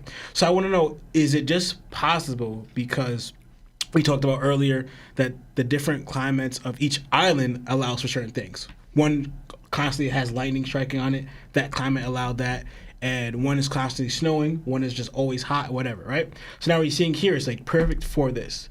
So now if it's only limited to Elbaf, this technology of flying, the clouds are able to support this and fly, I wonder, now I'm going into like the punch of like going into like what Usopp and what I think could do. We saw in a way where people can trap things in like bubbles, right? Yeah. You could also be defense or even hold people there. So I thought of Usopp combining with this technology. If you need the climate right here, inspect, right? I wonder if you could kind of like somehow do science or whatever, One Piece science, you could capture that climate inside that bubble and allow you to fly with the clouds underneath it and where you want to go. So I thought of, for example, if he's going to be fighting, like, I thought of if you have Van Augur, a sniper on the move who's teleporting, a flying sniper, and Usopp who's able to move around here, them both Van Augur teleporting all over the place and then Usopp flying through that, right? I thought that would be dope. If he's able to somehow utilize this technology. And I thought of one way, if it's limited to the climate. If it's not, then he could somehow use it where I thought of like a hoverboard with the clouds or whatever, like almost like his own flying Nimbus, so to speak. I think that would be dope to level Usopp up more anyway. And then also add it to the ship. So I'm just excited for technology of the potential what it could be. Are we going to get it? Don't know. Yeah. But I think it will be cool, and I think that will make the fight with him and Van Augur more interesting. If Usopp made himself more mobile because he's going to be fighting someone that can teleport like anywhere, and he's going to be faster doing it, you know? So, but we'll see where it goes with that. And the whole, like you said, Sebastian, I started laughing with the whole, because with him being crucified and them saying, us four, the new giant pirates, because we already know how Gerd felt about Roto. Mm-hmm. But she's had this feeling about him for a while, right? And she was kind of like a few chapters ago complaining that why Hadruden still allows him part of the crew. For whatever reason, Hadruden still liked him, or was like, no, he's still a valued member. But I'm pretty sure Hadruden's the one that's saying, no, we're the four. Like, she's like, you know what, I'm done with you. You know what, you're out. You know? So, like, he finally called him and was like, nah, this guy, he did what to the Straw Hats? And he was like, nah, all right, he's done. Kick him out. So now he's naming four. He's like, no, we're still five. I'm still core. After what you just did, bro, why would they still want to ride with you? Because you have one. He's this pledging allegiance to the Straw Hats. You know, saying that we're whatever, and then he's saying, no, it's five. But you were just saying before how you disliked that the Giants were doing that because you viewed yourself above these humans, right? So it just made me laugh for that whole thing there. But will we get a Roto redemption arc? Doubt it. Unless the only way is that he would have to. I thought of just real quick. He sacrifices himself in a Loki against Loki, but doesn't necessarily end himself. But he does something to redeem himself with whatever's going to happen with Loki. But we'll see. And I think I have a little more later on. I think that's where you ended there. Yeah, that's all I have for now. All right. Nami telling Robin that her hair change was like the most womanly thing ever. Because none of the guys were like, oh, your hair changed when they saw her. That was funny. That was like in real life. That'd be happening. Frankie, you gotta lock in, bro. Yeah, bro. That definitely wasn't happening. Also, the less Sanji dialogue in a chapter, the better the Sanji dialogue. He didn't even comment seeing Robin in her hair, which was pretty funny. Most of all people, I thought it would be him. Just Sanji fangirling over like 𝙏𝙗𝙪 was something I would do. But then like there's also Nami and Robin there. So like just to see that he doesn't even pay attention to them was telling you just how fine 𝙏𝙗𝙪 is, bro. Like I've been telling y'all the 𝙏𝙗𝙪 stocks have been crazy. Like just saying. The fact that the Giants never pay attention to the outside world explains a lot. So it made me think, how the hell did 𝙀𝙀 know that the Meta no Mi was available on Dressrosa? And also the reason why he probably went out there was because he was seeking another devil fruit in the outside world to replace what his royal bloodline either probably doesn't have or probably was already eaten. So he wanted to combat it or maybe become a sun god through it. Maybe there's like different technologies on Elbaf. Maybe there's also different histories of how devil fruits work. Maybe you can evolve your devil fruit into being a certain type as long as it fits that category of, I would say, of like flame. Maybe you can become the sun god through it, you know? And plus, Blackbeard said that Ace, it was either the sun versus his darkness. So there's like little hints, right? Yeah. I'm not saying that's what it is, but it's very interesting. Also, this kind of killed our theory about Kaido going to Elbaf. A little bit. Because if they never received any outside sources of material, you know, how 𝙀𝙀 is like 80. 𝙀𝙀 is 81 years old. Kaido is 59. So if 𝙀𝙀 was on Elbaf the whole time, and it's mentioned that Luffy has defeated Big Mom, defeating Big Mom also means that Kaido was defeated, right? That's who Luffy beat. And they were mentioned in the same newspaper. Well, Kaido's not. You're right. But the thing is, he would have mentioned, hey, Kaido was also defeated. That's crazy because he won. I was like, yo, he would have said Kaido's name at least. While I agree with what you're saying, Big Mom has a deeper, more antagonistic history with Elbaf than what we know of Kaido might have. Like, there's multiple layers of, like, beef between Big Mom and the people of Elbaf. There's also the failed marriage. Like, there's a lot of Big Mom lore in regards here. Kaido, if he came through and only got to that lower level and scrapped Loki one time, like, that's not ringing any bells. That still would have been like, oh, maybe. You saw Kaido. Maybe. Yeah, mentioning him like you said. Just mention him very little. 𝙀𝙀, I still don't know how to say his name, but he might have been off island at that point. Like, you know what I'm saying? He's been sailing for at least some time. I don't know if it's been that long he's been sailing. I feel you. Because the new generation pirates just came through. Like, they started working with Buggy first before they decided to start doing anything. Like, I believe they were working with Buggy already when they were on Dressrosa. Yeah, Kaido probably never been here, bro. So I'm like, yo, he would have mentioned. So even if, like, he's 81 years old. So if he just left Elbaf, like, 4 years ago, maybe 3 years ago, even 2 years ago, within the next 2 years. I mean, the stuff that happened with the royal bloodline and the king being murked by Loki, that happened 6 years ago. Yeah, it's all recent. So it's all super recent. So for him to not say, yo, this dude Kaido came through on one of his adventures, meanwhile he's in Wano, who probably has a connection to Elbaf to some sort. I'm like, yo, like, that's crazy to me. So that kind of killed our theory. Which I did like the theory. It seemed like it was connecting. I mean, maybe Loki went off island, bro, and they scrapped. It don't matter. Could be too. But yeah, let's hit super chats for like 10 minutes, and then we're gonna get into the last part of the chapter. All right. We got. I gotta find where we're at because we jumped all over the place here. All right, we got 5 from Diamond Life. It says Luffy wears a flannel, jorts, and sandals. He has no drip, but he rocks it. Lionel refuses to show up like that one coworker who always calls out. I think he no-showed today because I don't think we heard from him. No, he texted me. Oh, okay. Another 5 from Ultra Mix. It says, when are we getting another Twins takeover? I'm trying to see Law read names again. LOL. We can have him just read names next episode. Yeah, we can have him read names now. You mean not read your name and mispronounce them? We got another 12 months at Warlord status from JD Cervantes. It says, 1 year I have been a Warlord. Thank you. Happy to be getting topped a whole year. Time to bust it open. Hashtag Marv the Goat. Hashtag Marvelous. Hashtag Larry's Goat Takes. We got another gifted membership from Cuddy Flam, so thank you. Throw the knock 'em fist up. Another 2 from Young Bull Trent. It says, hashtag Larry's Goat. Hashtag Larry Goat Takes. Hashtag Blackbeard is mid. Another 70 SEK from Snow Flamingo. It says, love the pod. What do you guys think about Oda eventually doing some more emotional scenes between Zoro and Sanji instead of the rivalry we are used to? I would love it. Yeah. Wait. Rivalry, it's emotional scenes like, Like them two being emotional with each other? like manly. More like, you remember the scene where Sanji was like, yo, if I'm not myself later, like I Take need me you to out. take me out? Yeah. I think that's what he means in lineup. Yeah. Yeah. I can understand the rivalry thing is a little annoying. I would like to see not necessarily the more emotional thing, but them like respecting each other, as in, like not the business was like, Okay. like for example that moment which was like when Sanji questioned Zoro as in, who could damage you like this? Yeah.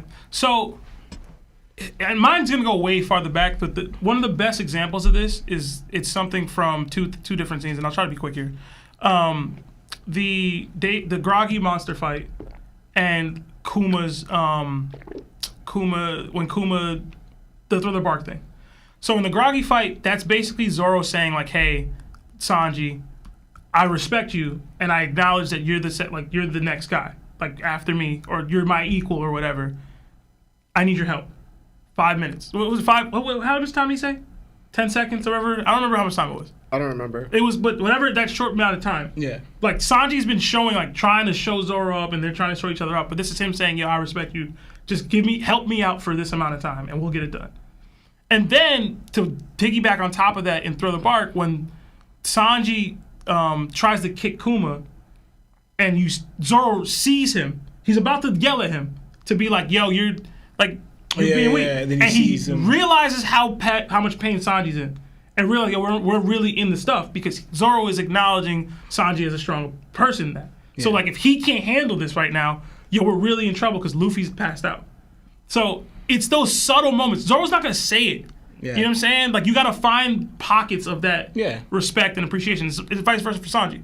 Sanji might more verbalize it or say it. I feel like you see it more from Sanji. With Zoro, it's gonna be action. It's going to be the way he views something, his reaction to something that shows the respect, or maybe not emotional, but shows that beyond just the rivalry. Just real quick, I just hope they get away from like the petty rivalry, but especially when Sanji went to Big Mom, and how when Zoro was telling Luffy, "Yo, just leave him" and stuff like that. I hope we get past that point with Zoro. You know? I don't mind that. I thought it was funny. We got another 2 from Anthony Herrera. It says Larry want to speed run this chapter. I don't think so. I ain't get that vibe. We got another 5 from Mike Williams. It says, end of series final battle. Smoker, okay. And Gear 5 Luffy roll up on Emu like Garp and Roger did to Zebek on God Valley. Hashtag white fan. Hashtag white smoke. Hashtag white air.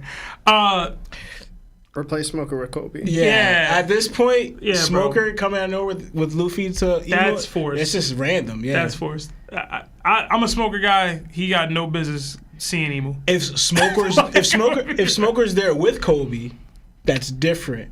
But Kobe's top biller, you know what I'm saying? Hey man, like I love Smoker, bro. Smoker becomes Kobe's what's his name? What's special? Bogart. Oh God, that'd be my biggest L. That would be my biggest L. Not even playing. That would be my biggest loss, bro.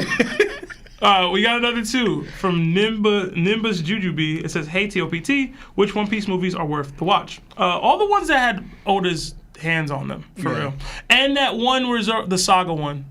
Oh, and what's it called? The one where it's like a horror movie. Yeah, That one's pretty good. that one's weird. I like that Just watch the Z movie, bro. one. See, movie's the best one, in my Yeah, opinion. just watch the Z movie. Yeah. Another 8. Australian from Max Brown. It says, "If gravity is stronger on Elbaf, it would be like constant training weights and add more weights to Shank's strength and speed due to the conditioning." Could be. Could Did be they why. say is gravity stronger? Did they say that? No, they didn't say They didn't that. say that, but that, I mean, Nobody's been seeing Some Dragon Ball Z training Yeah, right bro. here. Yeah. Nami good, bro. Yeah, good. Usopp hasn't complained. Yeah, bro. But we haven't got to the other levels though, so maybe. true, But too. we'll see. We got another 5 from Anthony Herrera. It says, "If Old Man Whitebeard had Kaido Hasakai in Marineford, is Old Man Whitebeard dominant like Kaido in Marineford? Hashtag Blackbeard Gang." I don't know what Hasakai means. I guess they're swapped out. Like I don't know. MJ with the 20 gifted memberships again. Thank you so much. To everybody that's receiving them, please throw up the Nakama fist. Jesus. Thank you, MJ. I don't know what Hasakai means. I feel like I'm a bad weeb. It's probably just replaced. If Kaido's there, he's more dominant than Whitebeard was. For sure. I still don't think Ace is freed though. What? I don't. Admiral's just gonna have to lock in, but I still don't think Ace is free. We got another 2 from Project Iceman. It says, "Oda really gave us Robin tragic backstory DLC with a crying." It's true. It's true. Another 5 from Fran Baltazar. It says, "Just call me Fran." Okay. "Who will impact the story less if you get rid of him? Usopp or Blackbeard? I think Blackbeard is not that important as Usopp. Hashtag Emu is right." Wow. That last name is crazy. They're both important. Yeah. And I have high stocks in the Blackbeard thing. So I would say Usopp would impact it less. But Luffy's a different character if Usopp's not around every day. So it's different wholesale. It's just hard to say. I guess it's Blackbeard? I'd say Blackbeard. Yeah, I say. I'd want Usopp to leave more than Blackbeard, but I think Blackbeard is... Less impactful if he's gone. yeah. That's fair. I think that's fair. I kind of think it's Usopp. Less impactful. I'm just saying, look at the crew. If Usopp's gone, the crew's just different. And that's who we see every day. You know what I mean? Yeah. I don't know. But that's what does mean you think differently about who's Luffy's real best friend is. It's Zoro. It's Usopp. Zoro. It's Usopp. Anyway, another Yako membership for 7 months from MJ. It says, hashtag Marv the Goat, hashtag Marv the Goat, hashtag Marv the Goat, hashtag Marv the Goat, hashtag Marv the Goat, hashtag Marv the Goat, hashtag Marv the Goat, hashtag Marv the Goat. I hope I read that enough times. We did get a Yako subscription from Life with Anime podcast. That's what's up, man. Let those boys. Subscribe to Life with Anime if you haven't already. They went live like 2 days ago, right? Yeah. We got another 3 from Max Brown. It says, how could Captain Kidd be reintroduced on Elbaf? We got asked this last week. One of them people from Elbaf fished him out of the sea, bro. I don't know. Just accept it already, bro. Yeah. Just accept it. He could come back, bro. He could. I think we read or spoke on these already. So we got another 10 from Creator Keon. It says, hey guys, hope you're all doing fantastic. Thank you. I've been wondering if Dragon needs to be powerful with an OP Delphi, or he can be like Vivi, where he leads his leadership skills make you the big boss. Hashtag we see you, Marv. Hashtag TOPT. It better be both. Yeah, I think it should be both. Yeah. I've been waiting too long for it to be one or the other. I'm gonna be honest with you. Yeah, bro. Yeah. You can't have this much, like... Build up, Yeah. hype, That is expectation, one thing and you just Vivi. Yeah. Come on, man. That would be one thing where I'll Jesus be Christ. upset. Roy Stokes again with another 20 gifted memberships, bro. Jesus, you, MJ. How wild today. Yo, bro, you guys are going crazy. Sedgefield, thank you so much for the memberships, bro. We've been down on memberships too, so thank you a lot, man. You guys are doing crazy. Should we do a roll call? Like, is there a way we could put like how many memberships we got? W. Roy. Everybody, please. Thank you. Say thank you to Roy in the chat. say thank you. We've gotten 97 new members this episode. Yeah, based off of the donations. you guys are going crazy. Thank you so much, wow. man. Thank you. Yeah, man. Really appreciate you guys. Truly. Let's get back to the chapter. Okay. Yeah. And then we're going to do super chats finally at the end so we could get to calls. All right. On the southwest of the Western Village, we have the Straw Hats tagging along with Robin to where Saul must be. All of them make excuses as to why they can't go to the pub. Gerd guides them. Luffy tells Robin that it's his job to be thankful to the people who help his crew. Robin wants to know where he heard that. Dory and Bragi told them they could wait until they come back, but 𝙀𝙀 will be preparing the moose for them. They arrive at the Warrior's Spring where the owl library is. There's a beach where the tree is becoming fossilized and eroded. The Straw Hats think it's an ocean. Luffy takes off immediately to find Saul, but Nami tells him to stop. This is Robin's moment. Robin lets out a breath and says her heart's racing. A giant comes yelling that Saul has fallen and won't get back up. The Straw Hats are mad, and this has been happening since this has been 22 years in the making. The giants point to Saul's face flat on the beach. Robin laughs to herself and calls him a fool.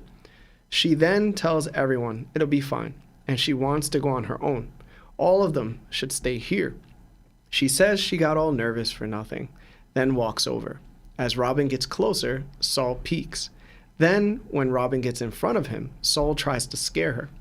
Then he laughs, only to ask her if he shocked her, but he sees she's not shocked.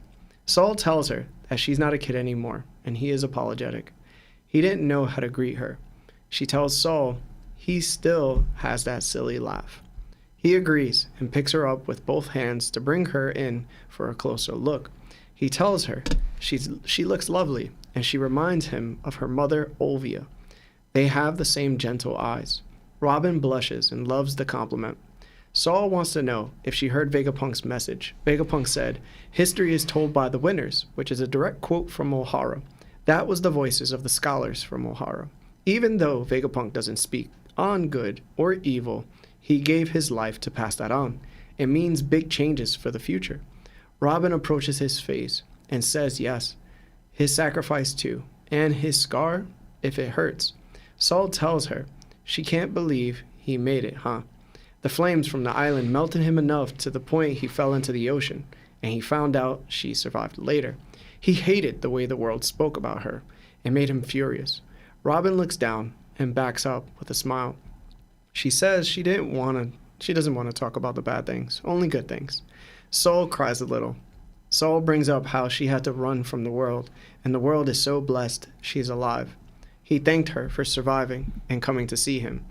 Robin presses her face against his face and remembers asking herself why she has to live. Crying out in the rain, yelling at her mother and Saul that she just wants to pass away, over and over. Robin starts to tear up, and then she cries her heart out in happiness, telling Saul she has missed him so much. Saul cries out too, that he also missed her so much. Everyone on the beach is crying except Luffy, Zoro, and Jinbei. So, what did you guys think about this part of the chapter, starting with Law? So, very touching scene. Like, I'm gonna skip the beginning part because Sebastian, you already addressed the whole part about the Luffy thing, right? Yeah. Yeah, the Luffy and the thing, right? But actually, what I was paying attention to most found very interesting was I was trying to think of how to explain this, right? But we see a different side of Robin here, right? First, I want to link up how, if you guys go back at chapter 392, I'm pretty sure you guys did, right? It's how Saul set this up. Can't following? It's the exact same way how they first met. Mm-hmm.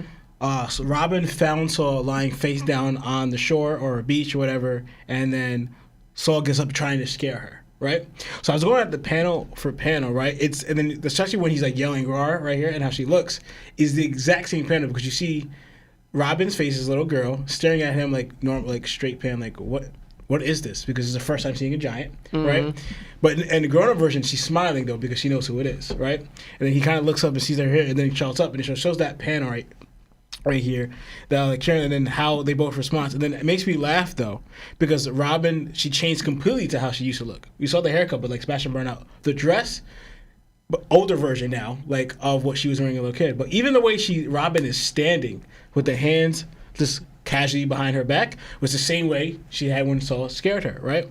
And I also thought another thing that was interesting, right, is that Saul like apologized both times, but both situations, adult and when she was a kid, Saul makes her blush, right? The first time is when Saul starts laughing, she's like, as a kid, Robin's like, "What are you saying? What's going on here? I don't know what's happening."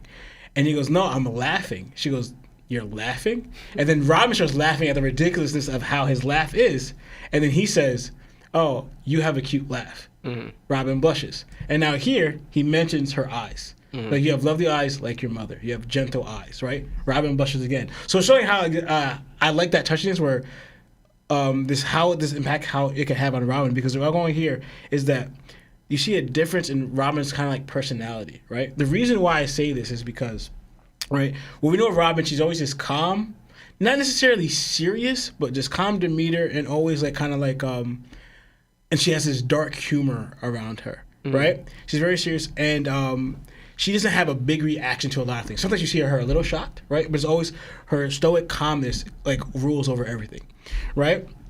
And then you see her, right, going here, then she's so lighthearted and trying to suck the soul. Like sometimes you see her smile occasionally at things, right?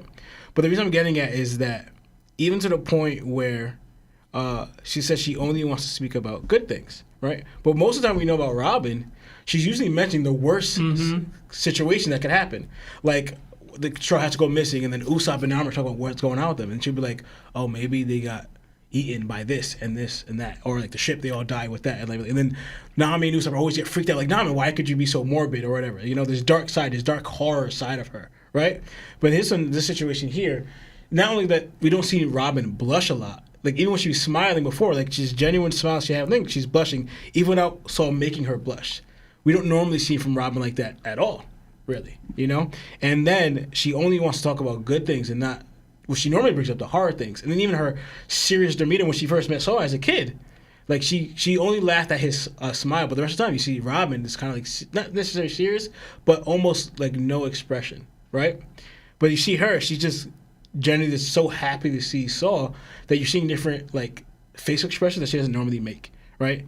And and then the fact that she was able to call that she knew that he was pretending, I guess she remembered back when they first met, I thought was cool, right?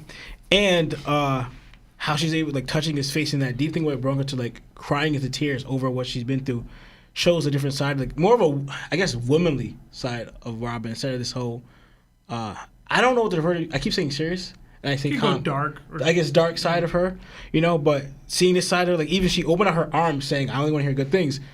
All that you don't necessarily see in Robin, so like this different change in her of someone from her childhood is I like it, right? It's interesting because we never see this from Robin. It's a different side of her personality. Like, I'm not gonna say it's her true self, but it's a different side of her, you know, that we don't. The Straw Hats probably have never really seen, you know, but she's showing it to Saul. So I thought that was very, very interesting, and the fact that not that there's a separation here, but the fact that Luffy, Zoro, and Jinbei are both away from them, more closer. Right, even from before the other Straw Hats started crying, they were the ones in front. I don't know, it was weird because like usually it would be Sanji there with them, but it was Jinbei, so I was like interesting. But then all of them, you could see the ones that are crying are the ones that would cry, right? And the ones that aren't crying are the ones that wouldn't.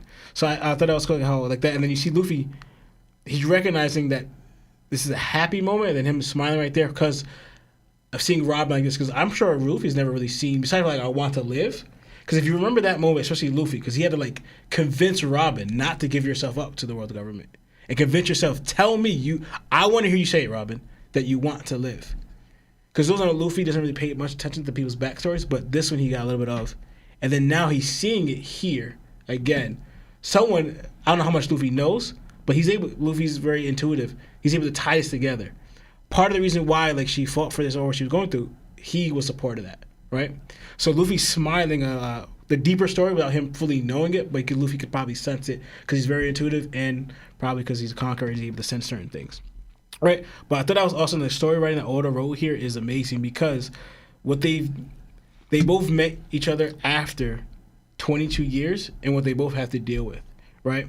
And like even for example, going back to scars and everything, and now he's missing a leg, and we probably happened when Aokiji supposedly, I think Aokiji called him his best friend, the close friends of.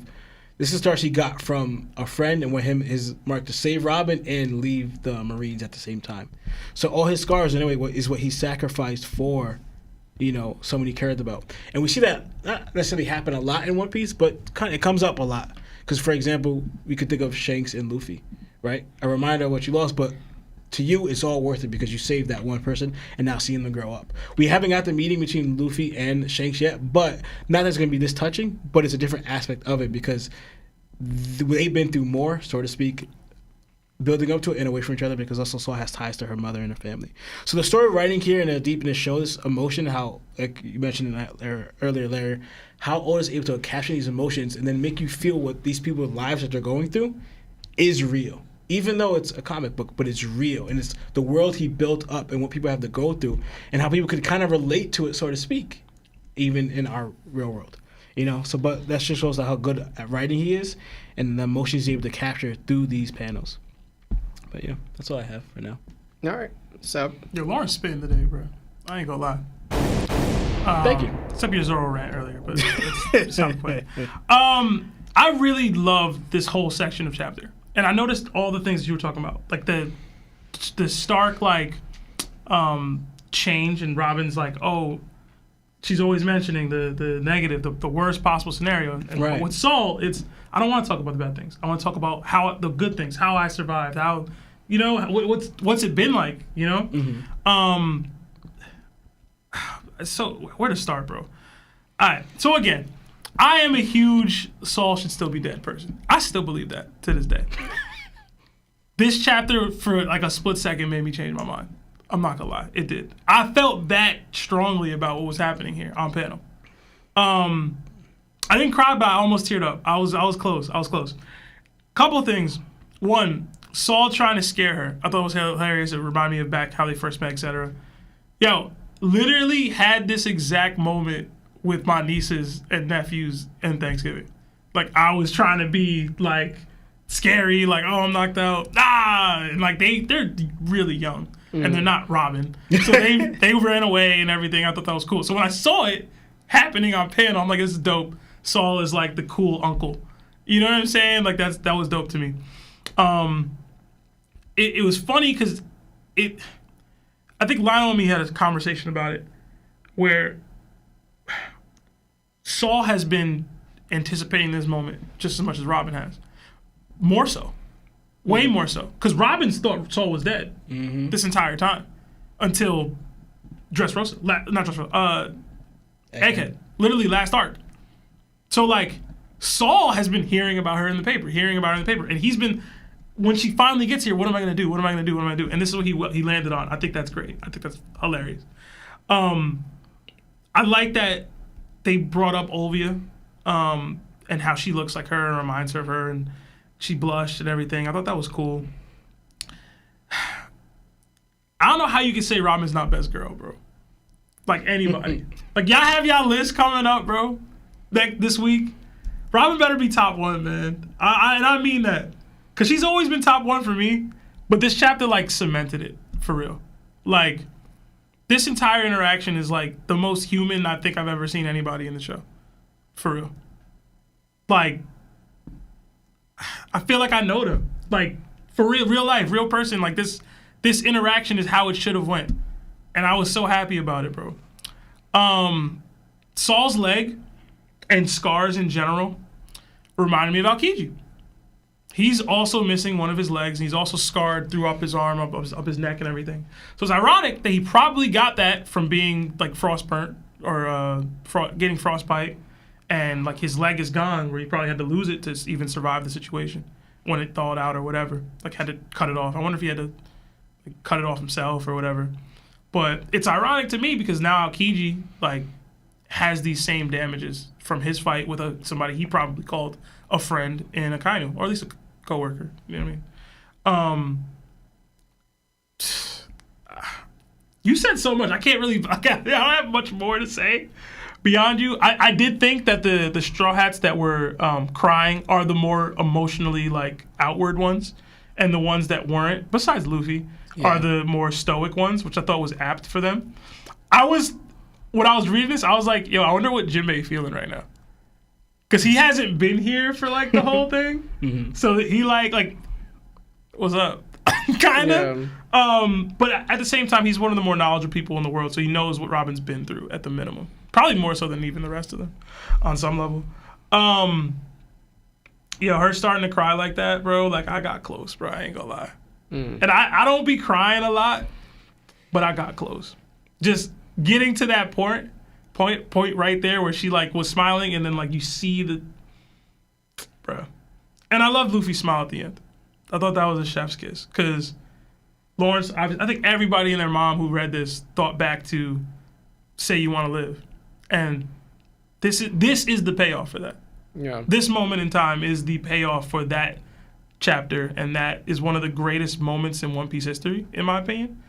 I think in anybody's opinion. And for us to still be building on it positively, even if we did have a little sidetrack mission of negative with Saul still being alive, I would say it was worth it.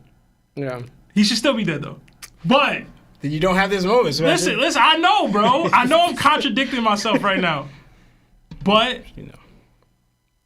Oda paid it off as well as you possibly could. Mm-hmm. I'll say that.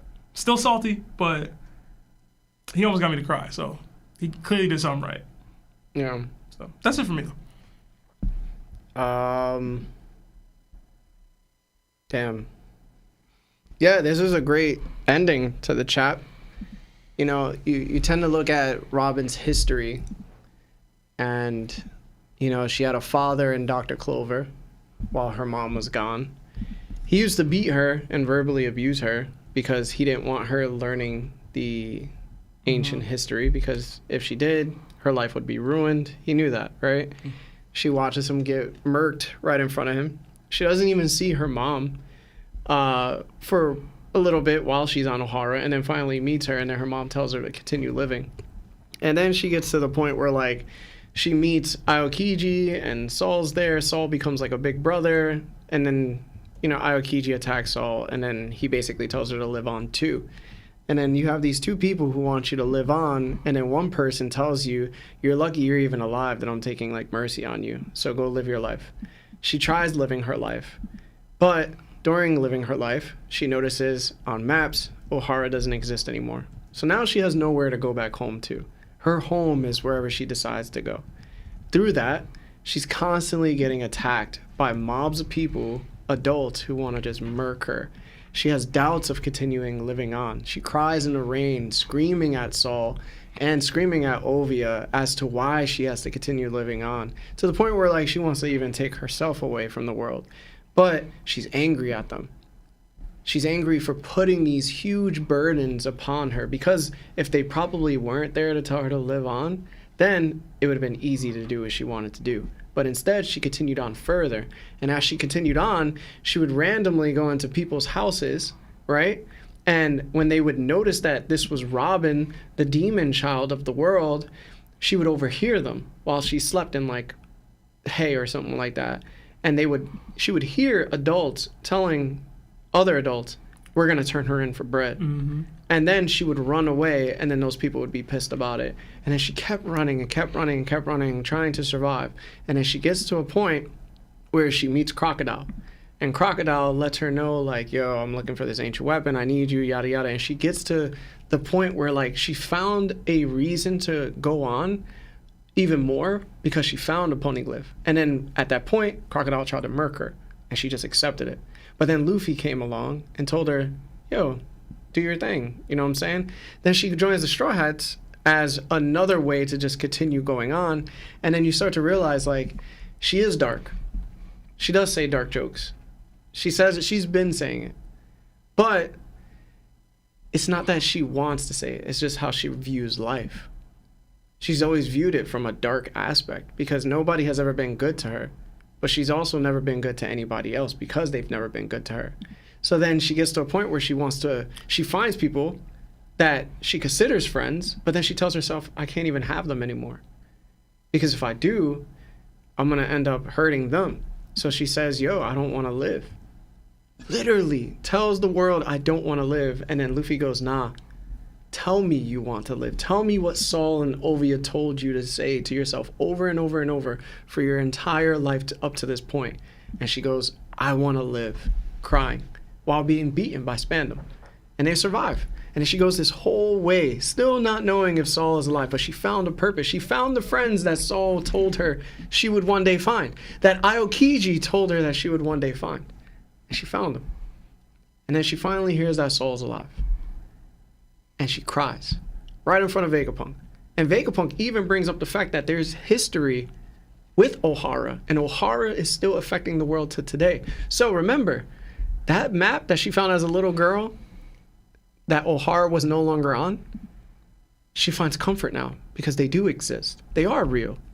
That wasn't just a figment of her imagination. No, they're real. They're still here. They're still affecting the world today. And then what does she do when they finally get to Elbaf? She gets so paranoid and afraid of how Saul's going to react to her or see her that she changes her hair and she dresses up how Saul last saw her. Mm-hmm. The kindness, the gentleness of that moment, the vulnerability, that her heart's racing. And it's even in little things. Her taking care of Bonnie the whole time because she's either nervous or because she doesn't feel that a little girl like her deserves to be in the world that dangerously.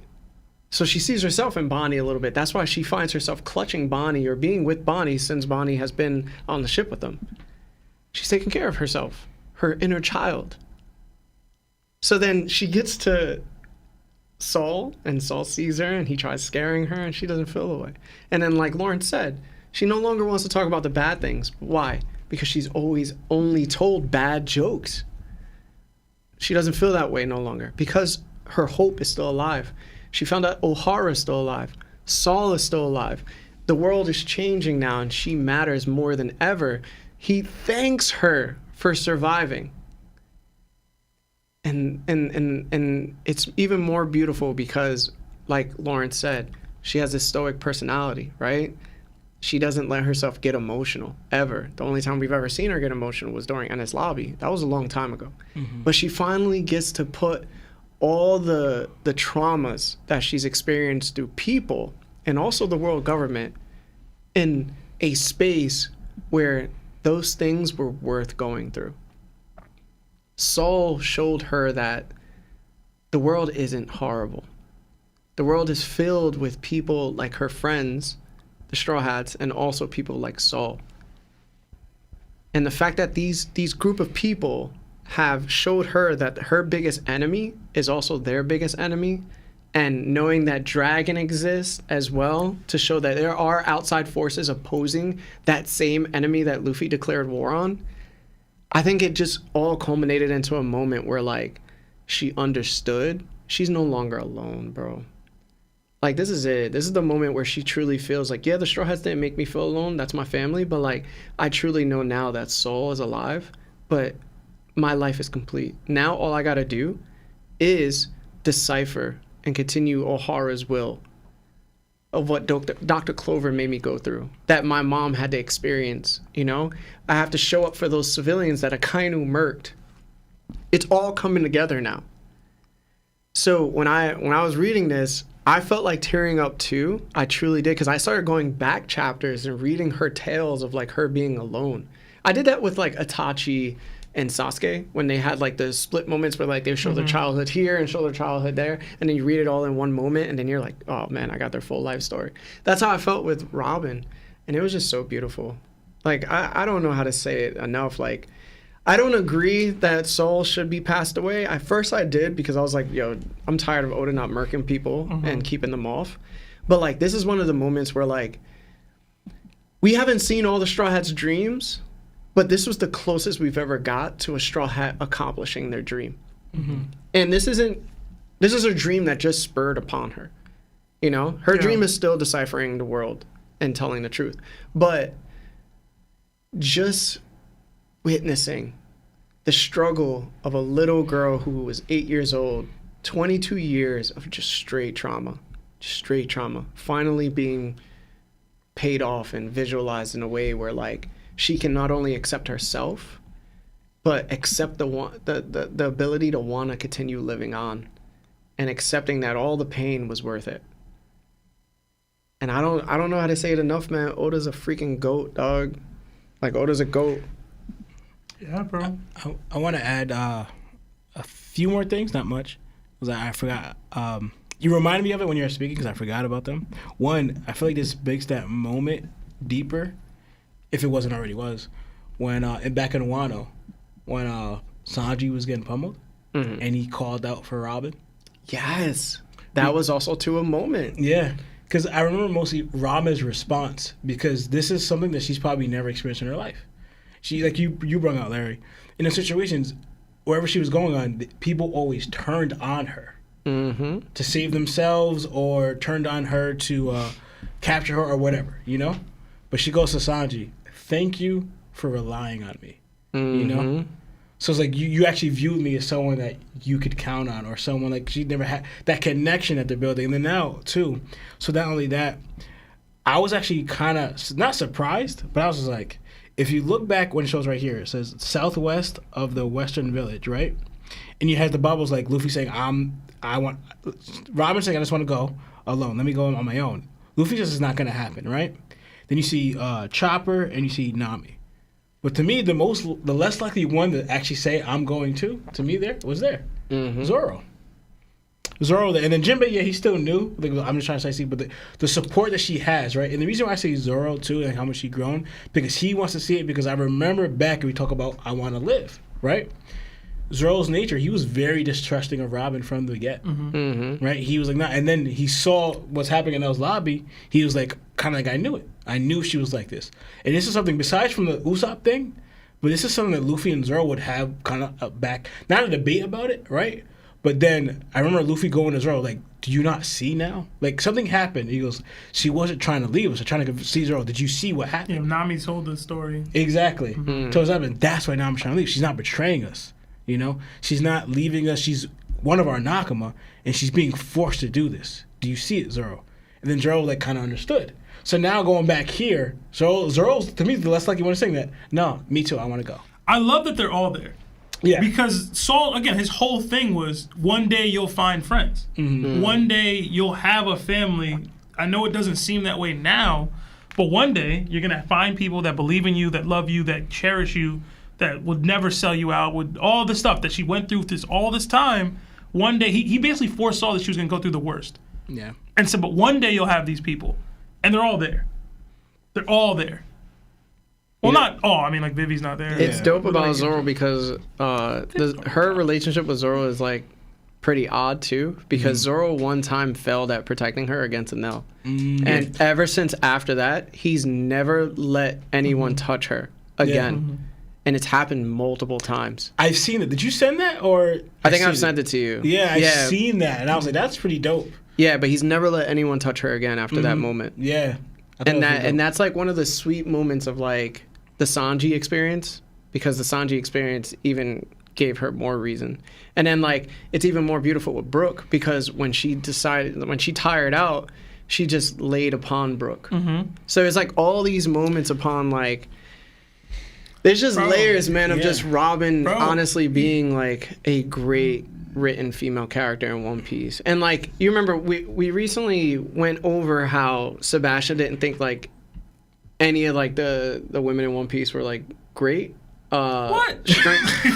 No, I think it was strength wise. We went over strength wise and we named 3 conquerors, and you were like, and I was like, yo, they're not written well enough. Yeah, and I think y'all said that there's no. I don't remember what it was exactly. It was conquerors. There's no conquerors. It was Boa written Hancock, well. Yamato, and Big Mom. And then you were like, and then you like said to yourself, but then like when there's a non-conqueror, like Robin is clearly Robin there, bro. Yeah.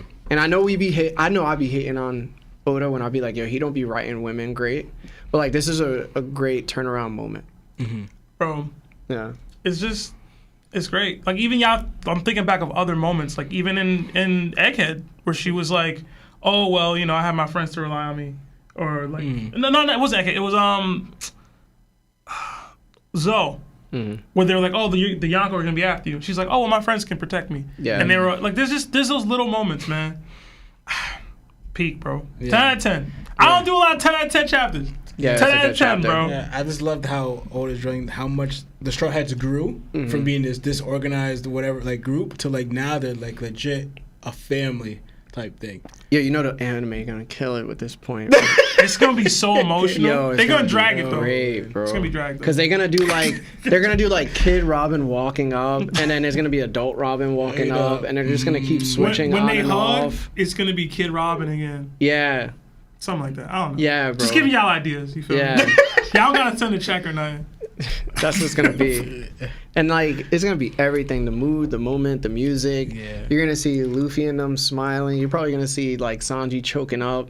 Yeah, bro. It's gonna be a lot. They dog. really turned around because it was too emotional for them. Yeah. Like that's funny to me. Like they went. Like that's wild. Like So is this the? It's not the weak trio anymore, huh? What do you mean?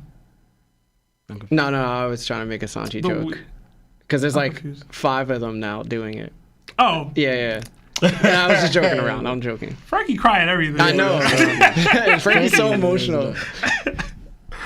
Oh man.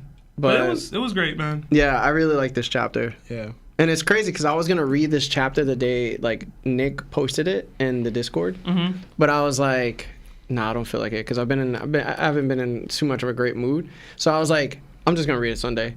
And I feel like I'm very happy I read the official trans because I'm not too sure if the other trans would have done it justice. It was great. Was it great? Yeah. Alright, cool. It was great. I actually liked how it said this piece a little differently, but Okay. it's not. It wasn't major. I just liked the phrasing a little Yeah. better, bro. Yeah. A little better.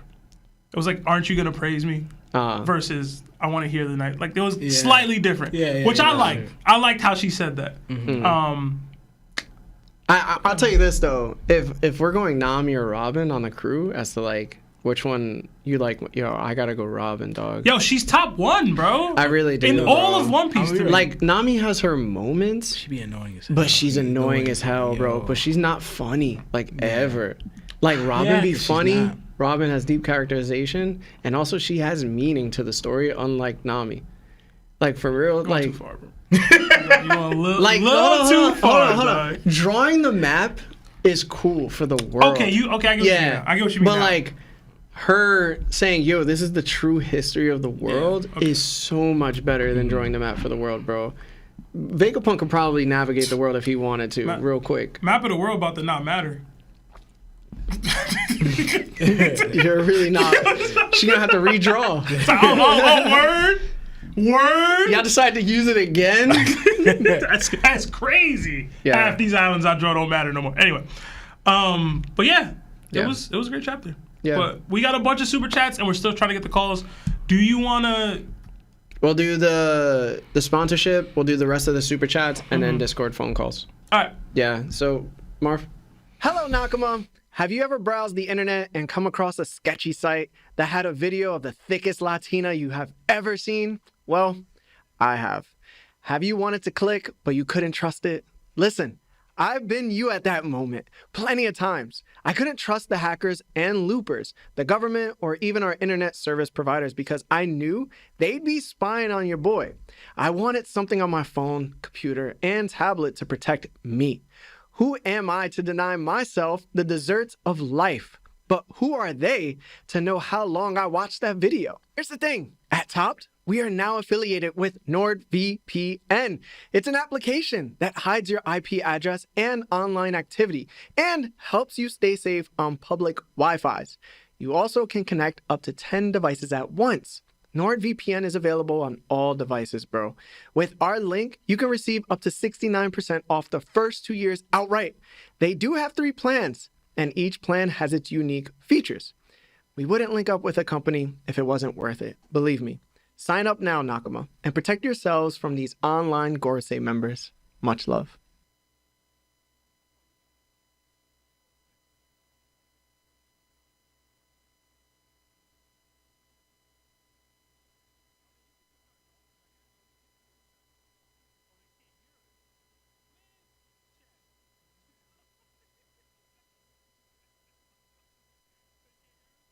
Can you hear us now? We're back now. All right, we back. All right. All right. We wasn't saying nothing negative about y'all at all.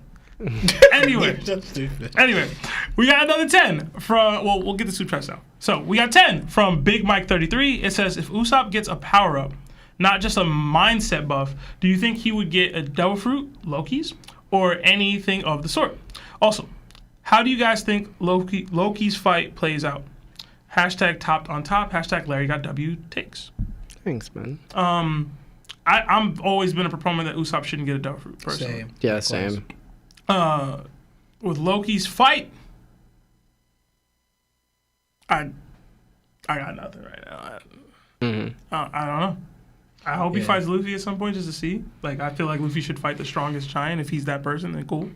But I don't know. I think it's mad early. Yeah, It's just mad early for that. Yeah. All right. I believe we called this out already. Yeah. Another 5 from Brandon Ahmad. It says, or Ahmed. Which one is worse? Pell surviving the bomb, Wiper/Straw Hat surviving Enel, or Moria/Croc not using hockey against Luffy, assuming they knew hockey? I've never assumed that they knew hockey. It'd be Pell for me. Pell is the worst one for me. Yeah. Pell was the worst one from always, though. Like, even over Saul coming back. We got another 20 gifted memberships Jesus. from MJ, bro. MJ. Yo, Do I have to check, like, if you're real, bro? it's insane. Like, bro. what's going on, dog? Insane. Another 20 gifted memberships. Everybody in chat, please say thank you. So wild. If you're bro. dodging these, your observation hockey is just way too strong. Turn it off. Thank you so much to MJ. He says, MJ, chill, bro. Thank you so much. MJ. Thank you, MJ. Thank you for the Appreciate support you. and the love, man. Yeah, bro. Everybody, even if you didn't receive one, throw some type of emoji out. Thank you so much, man. I didn't have any issue with the Straw Hat surviving it now, personally. I don't know about y'all. I don't think he meant, wasn't it? It says Wiper? Wiper / Okay, well, Wiper with the impact out, in the moment, I didn't think it would kill him. It wasn't even only that, though. Wiper took like 2 lightning strikes to the chest. That's true. That's true. Yeah, bro. It was a lot. I'm gonna be honest. I had no problem with any of that. Like, even the Moria and Crocodile not using hockey. Yeah. Well, I To didn't me, know they weren't strong enough. That would have to have been a retcon complaint because we didn't know what hockey was when we saw them anyway. Yeah. So that's like, why didn't they have hockey? We didn't. Because both of the first two, I'm gonna say real quick. I just sum it up in this sentence: One Piece taking abilities. We've been saying it for the Alright, once. bro. That's been such a cop out since we were like 18. You know Bro. what I'm saying? But me and I've been saying it. Another 5 from Wise Life Jody. It says, if Law went to Sengoku for help after losing to Blackbeard, would it be smarter for him to go after Blackbeard right away or help Sengoku make a move on Cross Guild / Sword? Law's trying to collect the poneglyphs. Law trying to get his crew back. Oh, after what happened? Yeah. Oh. Law trying to get his crew back. So how he goes about doing that, I don't see him going to Sengoku. Yeah, he's not going to Sengoku. Law a pirate at the end of the day. Yeah. He'll work with the government. He's not about to be like, yo, government, come help me get my lick back. Like, I don't see that. Yeah, that's not Yeah. happening. I don't see that personally. He's more likely to go to Luffy than Sengoku, and I don't see him going to Luffy like that either. I feel like he going Dolo, bro. No. No? Yeah. Maybe. All right. We got another 10 from Y2K. It says, is official Robin is better than Ace. Okay. She had no one to rely on for 20 years, unlike Ace, who have people who loved him since he was a child, but still cry that the world hate him and hurt his feelings. That is such a minimization of Ace's struggle. Yeah. But I agree that Robin is a better character than Ace, but it's closer than you're making it out to be. Yeah. You know what I'm saying? That's Someone- subjective, though. It is just because someone struggles a little bit more than the other doesn't mean that both of them are pretty bad. Yeah, bro. Like, Yeah. it's hard to say this, bro. Like, it's Because, Like Robin grew up with family. yeah. Like, right. yeah, Like, there was she a- lived a happy moment of her life up to a certain point. Yeah, bro. Ace was just never happy. He was never wanted Bro. by anybody. And his birth killed his mom. Like, he lived with that while Yeah. blaming his dad for it. Like, Robin didn't have that part of it, Yeah. right? Like, There's a lot going into it, but we can't spend much time. I was just gonna say, and also too, real quick, that Robin knew all this were lies. You know? Right. They were Yeah. lies, and I'm gonna find my friends eventually. This is legit how people view you. That Asen couldn't argue these are all lies because he believed everything about his father was true, and they're saying that the son shouldn't even be born. It's like, dang, I'm not even worth living. Like, Yeah. you know, so it's Yeah. different. It's That was crazy to say, by the Yeah, way. that was Seek help. yeah, bro. Seek help, bro. It's subjective at the end of the day, but jeez, bro. No, it's not. That's subjective. No, you can like one over the other, no, but no. that was disrespectful. We got another 19 months at 𝐿𝐴 status from the broker. It Thank says, you, bro. "Sorry guys, I'm running crazy late tonight. Hoping I'm still in time to call in with my Loki theory. It also includes a decent idea for making Usopp the main character of Elbaf. Larry gonna hate that. Much love to my guy Mark. Yeah, shout out to Mark, whoever that is. It's Marv. Oh. Oh yeah, I forgot. Yeah. I forgot. That's my fault.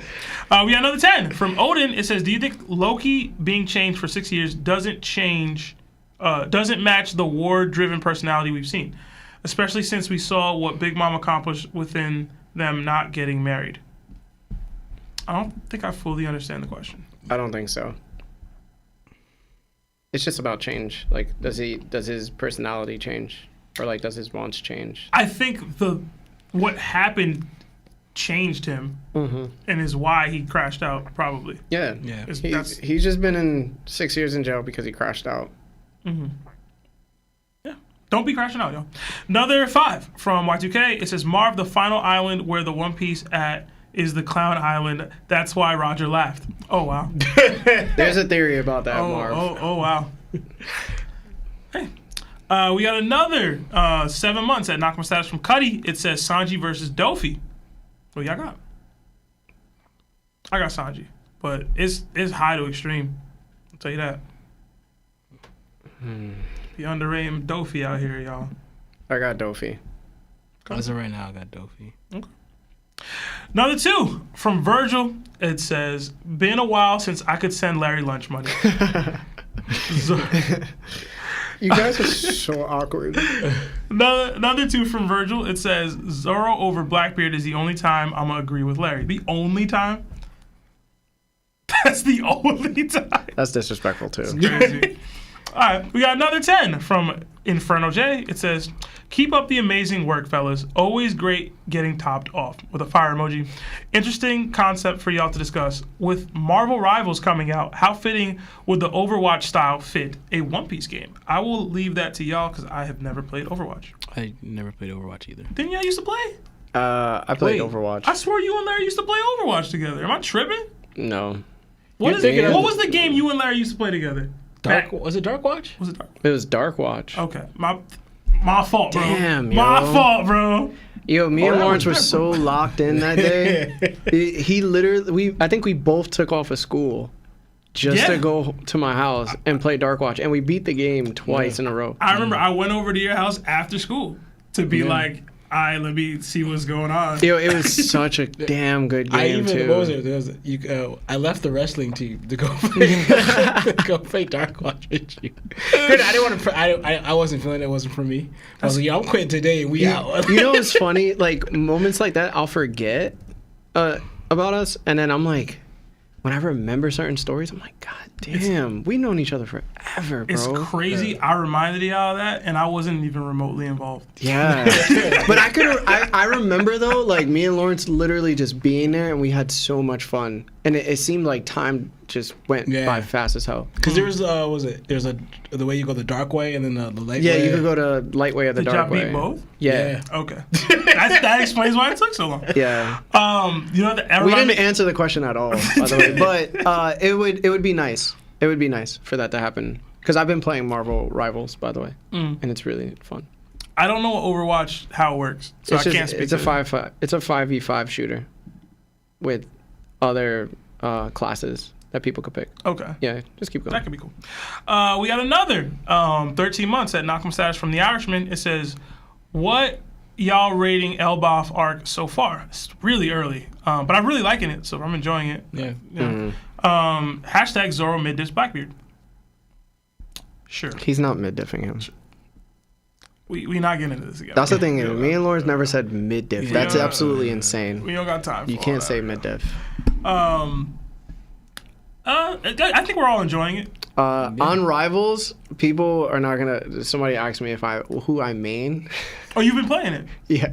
Okay. The past 2 days, I've been playing it almost nonstop. It's Yeah? ridiculous. Yeah. And I don't play video games like that anymore. But I main Namor, bro. I main Namor. And it's just such a stupid character to main. Yeah, that makes sense. Marv, you playing it? Who you maining, bro? I play Spider-Man just because that's my favorite Marvel guy. Yeah, I don't even like Namor. Namor That's the cool. thing. Yeah. But like his play style is He just summons so. people, right? He summons like little. He summons little squids, yeah. It's kind of embarrassing. But Yeah. I do so much work with them. Yeah, I'm so good with it. I would say that I'm sorry I'm talking about it. I'm wasting time. The second character I do play as is Wolverine.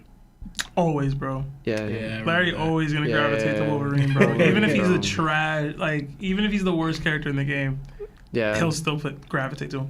Anyway, we got another 2 from Luis Rodriguez. Imagine this box. It says, "My boy Seb is tired." Yo, look, I'll just be done with the Blackbeard argument sometimes. Yo. We got another 5. Sorry, I think so. From creator Keon, it says, "Zoro got better hockey over Blackbeard, and Zoro's speed lets him weave the big belly like he's in the NBA." Zoro's beating Blackbeard at the end of Egghead. Sure. Another 2 from Cam. It says Kaido versus Loki. Think about it, and hope y'all have a great holiday. Kaido right now. Kaido. Picking Loki is just nonsense, bro. I'm sorry. Yeah. There's literally nothing you can tell me that Kaido, bro. I'm at the point where it's Kaido versus anybody except the all-time greats. Which I think is fair because he's Yeah. an all-time great, bro. Like, you know what I'm saying? Yeah.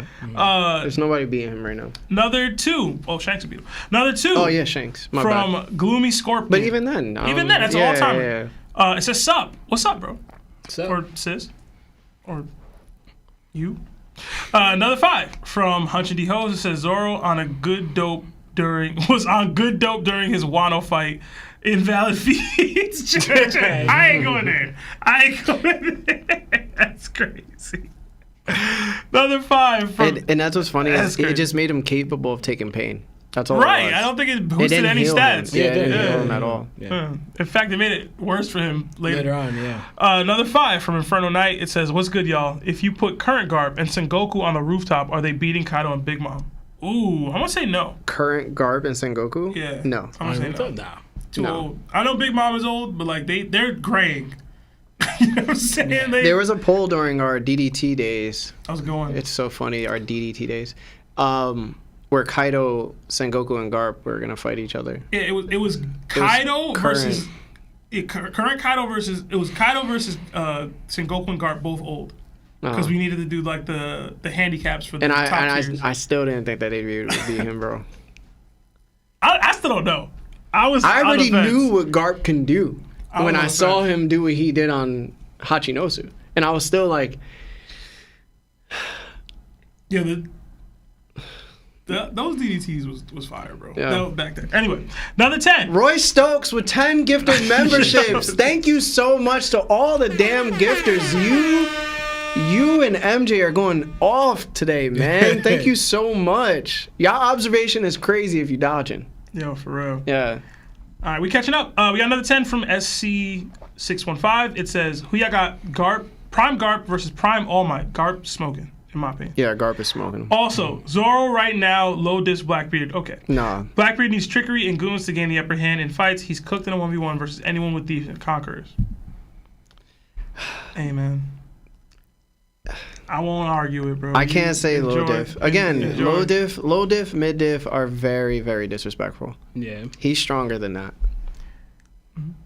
Another 5 from JLV. It says, if Usopp ever used a real gun, would he be able to actually take a life? Yeah, bro, he accurate as hell. if Usopp was shooting real guns out here, people is dying. Yeah. I'm not trying to see that, though. We got another 2 months at Yonko status from John D. Water. It says, do y'all think Zoro can be a Yonko if he was the captain of his own crew, or be like Luffy when he was declared the 5th Yonko? No. Are you talking about in terms of strength, or like actually put Zoro in as a He doesn't have captain? people follow him like that. Yeah, I don't see it. No. I believe he has the potential to. As of right now, he wouldn't be Yonko yet, but he has the potential to be. But if the main thing is like not just strength-wise, you need people following you. He could get a decent amount, but will he get a strong crew? I don't think Zoro would care for it. Yeah. You know, Luffy cares for it. That's why he tries to do it. I don't think Zoro would. Zoro would be more like Mihawk than people think, where he's just chilling, looking for strong fights. I don't see him gathering people underneath him. He don't care about all that. We got another 5 from John D. Water. It says, I don't know what the Larry tax is, but here you go. Stop. Stop it right now. Nobody say Larry tax no more. Stop it. That's not becoming a thing for sure, bro. Because then we're going to have people donating, and I don't want that to happen. Don't do that. Take it back.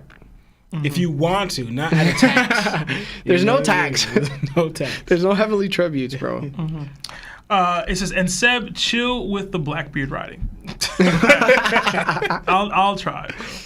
Another 5 gifted memberships from Life with Anime Podcast. Thank you, Joe or Preston. Probably Joe. Thank you, Appreciate guys. Yeah, they've been spending, man. Yo, if you gain a gifted membership from Life with Anime and you're not subscribed to Life with Anime, you are op. So subscribe. Another 2 from Flamingo. It says, if a Straw Hat were to betray Luffy, who would it be? I don't think any of them are betraying. No. Not unless it's like a circumstantial thing like Robin and Sanji stuff was. Closest we'll ever get to that was the Usopp thing. Another 2 from Cyborg Frankie. It says, y'all noticed the Monster Trio didn't cry? Chill out, bro. Chill out. I was waiting for someone to That's say what I it. meant to say. I know. I'm surprised you didn't. No, I said it in a bad way. That's what I thought I was said it coming. in a bad way. I out. said it in a bad way. Chill out, man. But that's what I meant.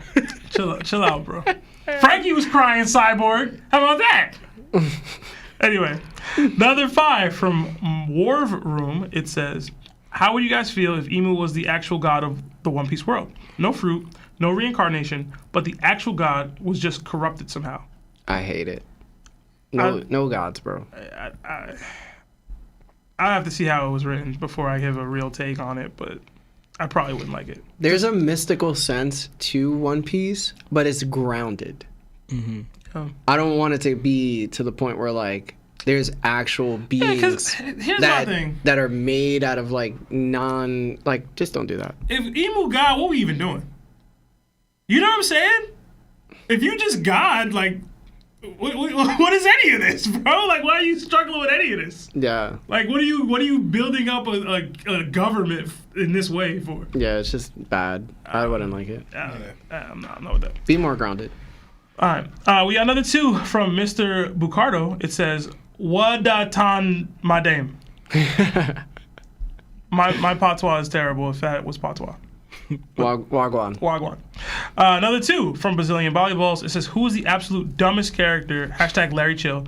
And then another 2 from Volleyballs says it could be any anime character. So, dumbest. Dumbest That's anime a lot, character. Bro. That's a lot, bro. There's a lot of dumb people out there. I'm gonna say one off rip. I hate Master Roshi, dog.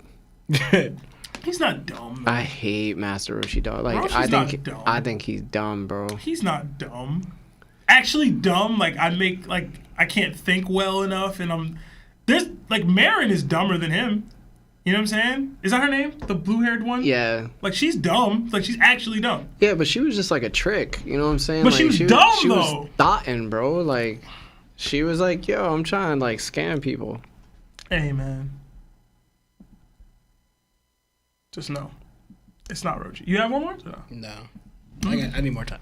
Yeah, I would need more time. I'm just saying people I don't like. Yeah. I was about to say, let us know who y'all think in the comments, because I don't really have one. We got another 2 from Lethal. It says Nico Throbbing. Okay. Another 5 from Joseph L. It says, sorry, I'm short this month, Larry. I've been trying to catch up on rent. Hashtag Larry Tax. Oh my God. Hashtag D for Diddy. Hashtag getting topped. Okay. Wow. There's so much in that I just... Okay. we got another 40 something. I don't know what that is. From Lovers Edits. It says Blackbeard versus old uninjured Whitebeard. Whitebeard wins low diff. It's not low diff. I disagree. If they both have the same fruit, Yeah. Somehow. what are you gonna say, Lawrence? He said old. Old Whitebeard at Marineford. I wouldn't even say Marineford. The one that clashed with Shanks. That Whitebeard. So he's old, but he's not like injured. There's nothing happening. He's not to him. injured, but he's still Yeah. passing because he's Who sick. you picking, Law? To me, Whitebeard doesn't have much strength. Like, he legit needs those machines to hold him up. So I don't think he got much. He needs the machines to keep him going. Lawrence, he didn't have machines on the whole time at Marineford.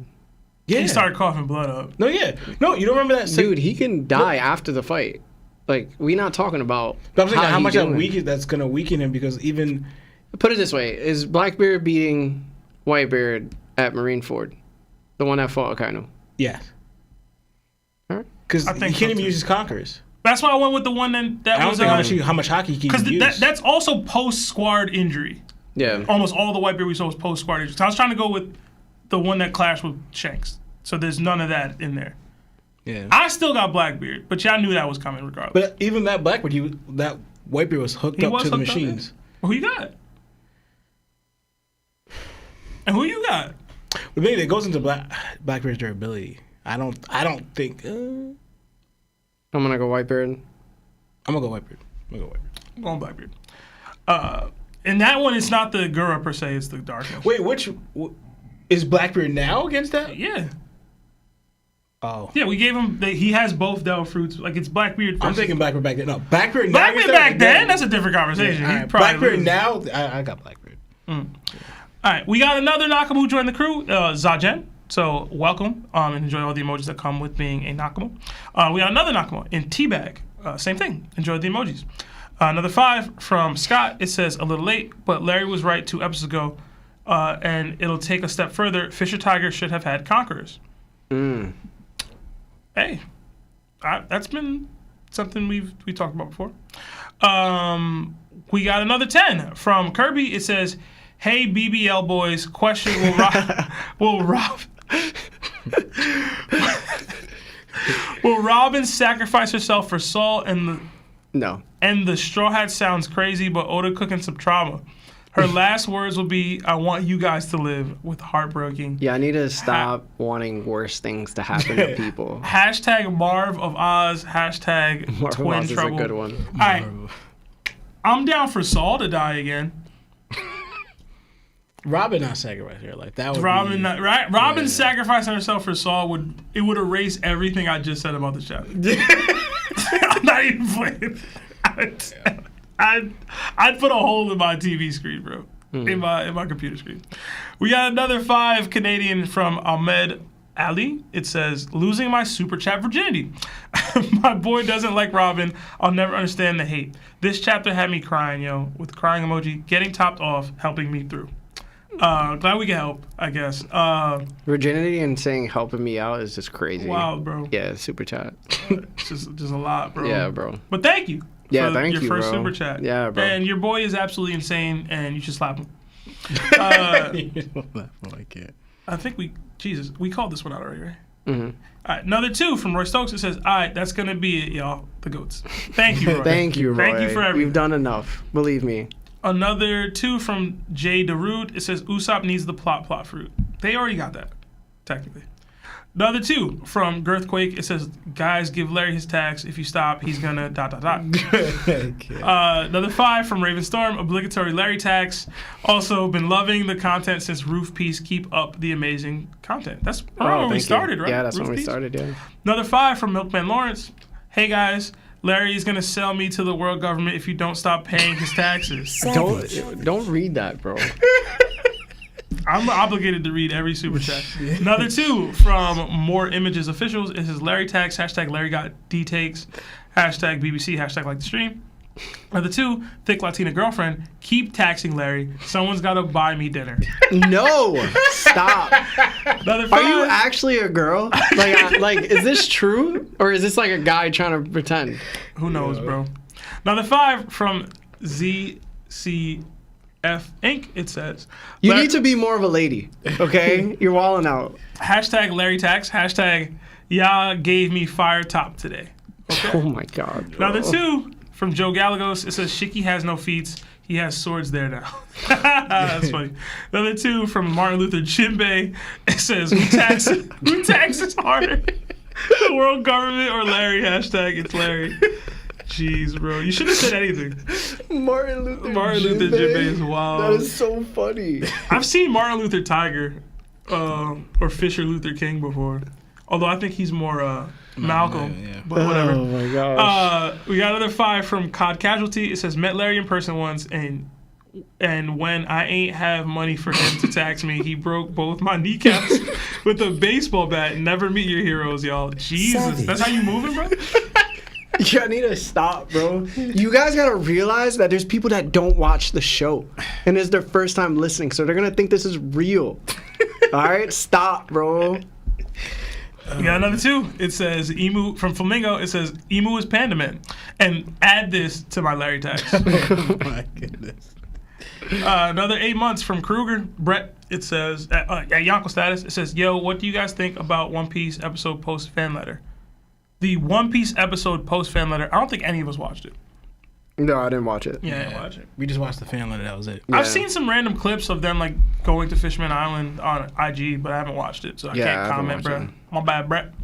And then another 5 from Para. It says, if Cross Guild gets the rest of the Warlords, what will the matchups be versus the Straw Hats? Which side will have more 1v1 wins? Hashtag bust it open. Hashtag get up.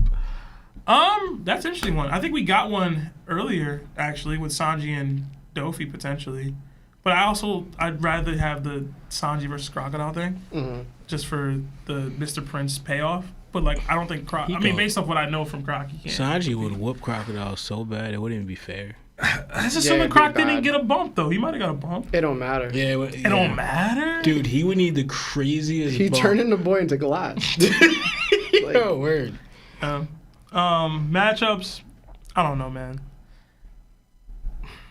Luffy versus Buggy, which is still funny. Zoro versus I Mihawk. hope not.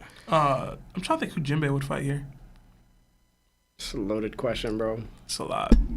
Let us know who y'all matchups in the chat, bro. We let gotta us get the know. calls. We got another 5 from Red Hair Shanktum. It says, Mr. Larry, sir, I have brought you the taxes from the serfs and various peasants. Hashtag Larry tax. Thank you, Shanktum. Wait, you missed one. Did I? Yeah, above that one. Oh. So stupid. Oh, yeah. Another 2 from Roy Stokes. It says, psych, I lied, by the way, Larry, Juvia, or Brandish. Oh, that's so hard. I'm going Juvia. Okay. I think I'm always going to pick Juvia. I like psychos, apparently. We got another 5 from Big Mike 33. It says, here's the Larry tax from one of your white fans. Thank you, Big Mike. If we gonna tax anybody, it's gonna be y'all. That's great. That's great. That was crazy. I'm sorry. That was wild. That was a wild statement to put on live television, bro. I'm sorry. It's so stupid. Yo. That was wild, bro. My fault. My fault. You want reparations that bad? I do, though. Another 2 from Diamond Life. It says, tell me why my pay stubs include the Larry tax. Oh, man. Yo, still what? Ace gonna ask me what the hell did we do? You know what you did. Now, let me stop. Chill out, bro. Stop. Alright. It's time for calls, man. My fault, yo. I was wildin'. Listen, man, my mom white, bro. I can't be taxing her, bro. All right? Tax coming for everybody, bro. Alright. Oh, my God. We got another 2 from Flamingo. When do I file for Larry tax return? Yeah, stupid. We gotta get the calls. All right, so Broker, we had to cut your call short last week, so Yeah, we're Broker gonna do is Broker. first up. With the 5 from SC615, they said Seb got that edgy racist humor. This is for Larry, by the way. Hashtag Larry tax. I'm not edgy. All right, get Broker in here, bro. I tried, bro. It's not working. Get Brokey in here, bro. word. Brokey. Mosh. He did say he might be late, so he might be AFK. No, he was. Sorry, I talking was to him. mute. I was on mute still. Okay. Hey, man, what's going on? I'm good. How are you guys? Good, man. Alright, Tired. good. Larry getting flamed for charging people. Apparently, I mind. assume it's for tax avoidance. But I'm sure you guys pay all of your taxes on your super chats. That's a Larry question, bro. I don't know. Oh my god. That's legit. I don't know. Do we? That'll stand up in court, said, don't worry. Never met this guy, don't know who he is. He said he was covering it. Oil, huh? Accountant in the Cayman Islands. Right, theories. Okay, so basically it's about Loki, and I've had this theory since we were introduced to the character on Whole Cake, so long before we met him now, and I don't see anything that sort of like goes against it. But basically, what I think is that unlike characters like what's his name, Bon Clay, that like can transform into different people, I think that Loki can transform into different creatures and different things. Which is for anyone that instead of watching the Marvel movies, if you like go through Norse mythology, that was Loki's main like trickery power, is to disguise himself as anything. He impregnates a woman, was disguised as a snake and stuff like that, all the weird Nordic stuff. Mm-hmm. But I think that that's his devil fruit power, and that the reason it took all the giants to apprehend Loki, remember they didn't say to defeat Loki, it was to apprehend him, is because he can literally hide himself as anything. He can be a rock, he can be a tree, he can be a snake, he can be a bird.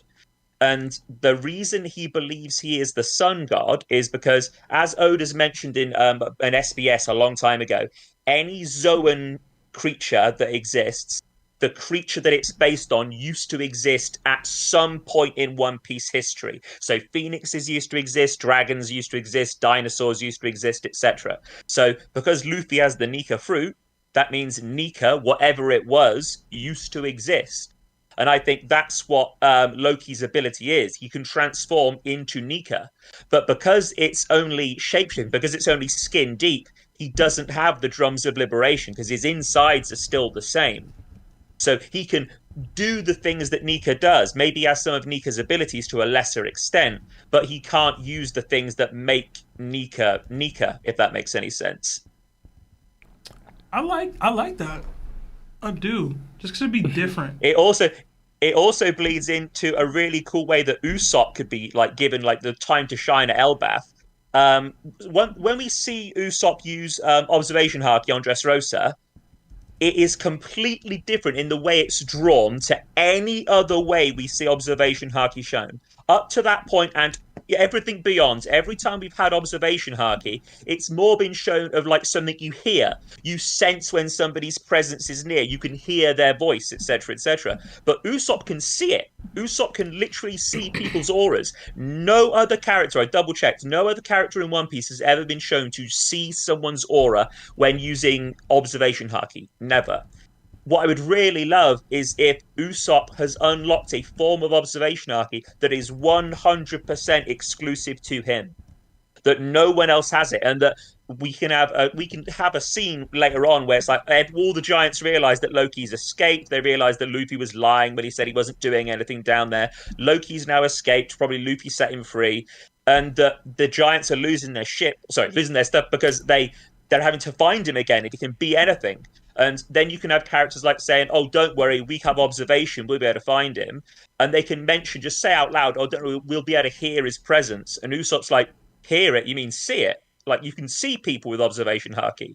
And it would be brilliant to have, like, a giant game of hide and seek where, like, Loki's disguised himself as, like, a bird. And Usopp's like, guys, he's right over there. What are you talking about? He's literally over there.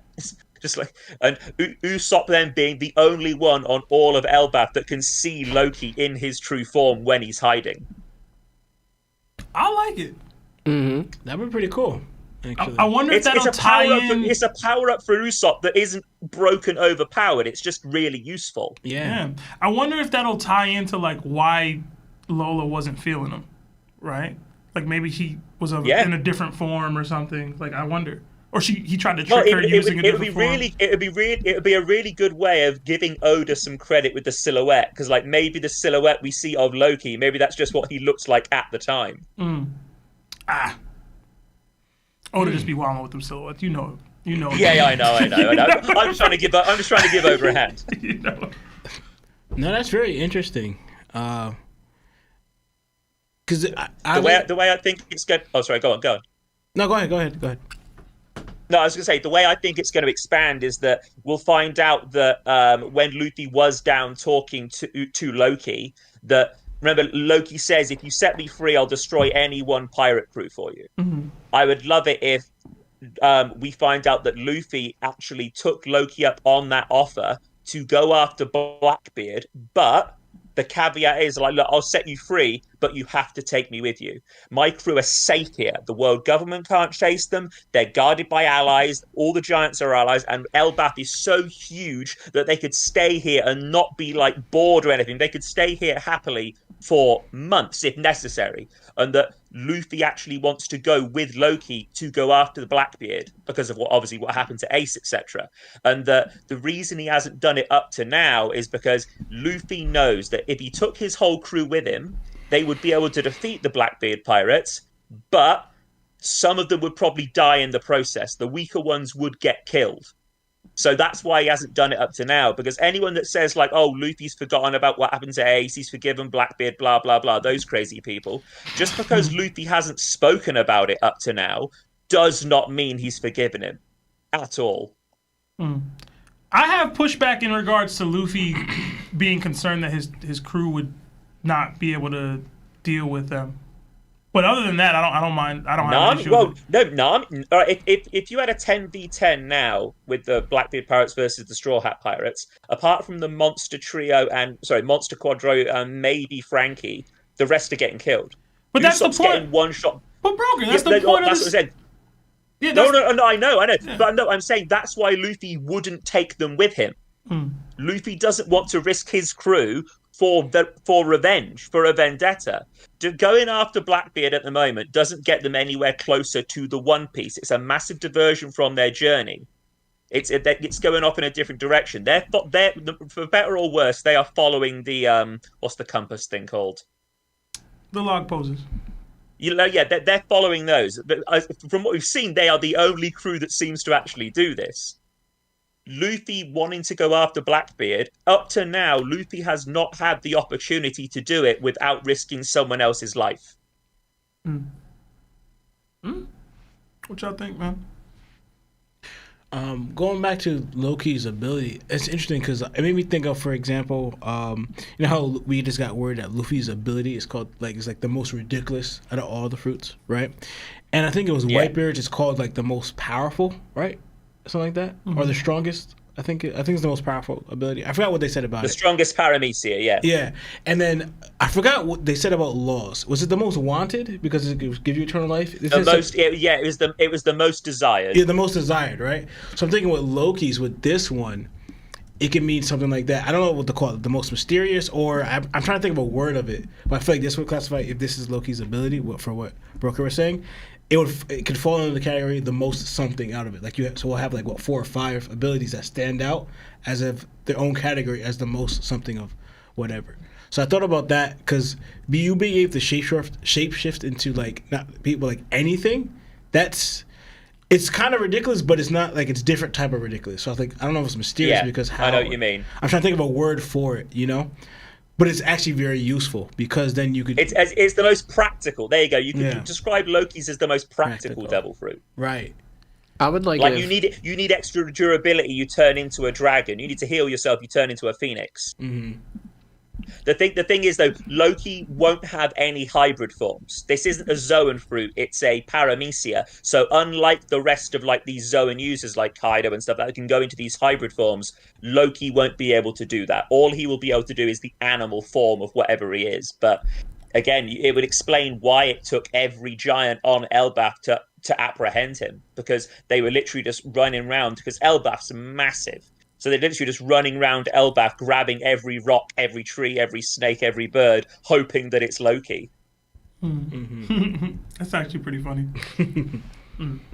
And again, it would describe why, without Loki necessarily being too physically powerful, because I don't think Loki's a physically strong character. Strong for a giant, maybe, but compared to like the monster trio, they won't have anything on him. But the reason he would have such a high bounty is because this is a devil fruit that the world government would really like to get their hands on, because they could use it for all of those things, especially when it comes to things like the lineage factor, because you turn into a dragon. At that point, you have a dragon's lineage factor. So giving that devil fruit to someone like Vegapunk would be absolutely broken.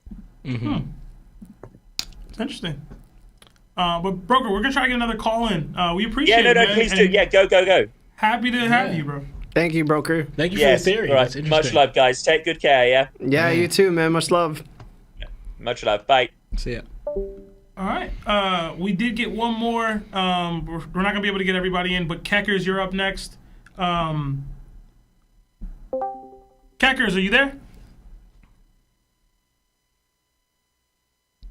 Hello. Hey, how's it going, man? Rapid fire though, because we do gotta end the show pretty quickly. Okay, so this actually ties into something that Seb brought up earlier, surprisingly. And it has to do with something that a lot of people probably don't want to happen, but something I'm pretty certain that Loki was framed. Okay. What it boils down to is, okay, so we take Dressrosa. What happened in Dressrosa? You had someone, a member of royalty, who was framed for doing some crime. You have Alabasta. You have someone who's royalty who was framed for doing a crime. Most of the times when someone's introduced near the start of an arc who is like, people believe this person committed a crime, almost 100% of the time, that person did not commit the crime. We have Luffy, who is agreed to make some arrangement with him. Luffy's pretty much, his whole thing is that he's a great judge of character. If Loki actually was responsible for this, I doubt that he would make like an alliance or like help him out in any way. He's also introduced too early to be like the arc villain. I mean, we're just got to Elbaf. We're not going to see the villain like immediately. Another thing is that a lot of people see Loki, the character of Loki, the mythology of Loki, as being like a villainous character. But when you dig into like the actual mythology, Loki was like, he was a trickster. Yeah, he did like things which caused problems, but him being seen as like a villainous character didn't really start until the 18th century and is not really connected to the ancient Norse mythology. He was a trickster, he caused problems, but he was usually on the side of Odin. He was on the side of the other gods. Him being like a villainous character was really brought over once Christianity was introduced to the area, and he was basically brought as the Satan character of Norse mythology, similar to how Pan was like a satanic character. But that's not what Loki was. He wasn't like a villainous character. Okay. Hey, Kekers, that sounds like a really interesting theory. We're probably not going to be able to give our full takes on it because we do have to drop to answer some super chats. But I did love that you got this idea out there. I haven't thought of it yet. Yeah, I like that. It's interesting. And it could be true. Yeah. Sorry, man. But have a good night. All right. Sorry, I have more, but yeah, time. All right, yeah, if anything, hit me in the Discord. All right. All right, awesome. Sorry, guys. We just running low on time. We got to get these super chats in before Marv kicks us out. All right, so we did get $2 from JL. It says, do y'all have any monthly plans for Larry Tax? I believe that's what's called memberships. And thank you to everybody who's donating today. We got 139 new members. We got another 2 from Jay Rude. It says, is Naruto and Robin in a relationship, a poly or no? What? I don't know. What is that? What? It's because Kurama, bro. Kurama's inside of Naruto, and he's 2 people technically. I'm still. What does that do with Robin?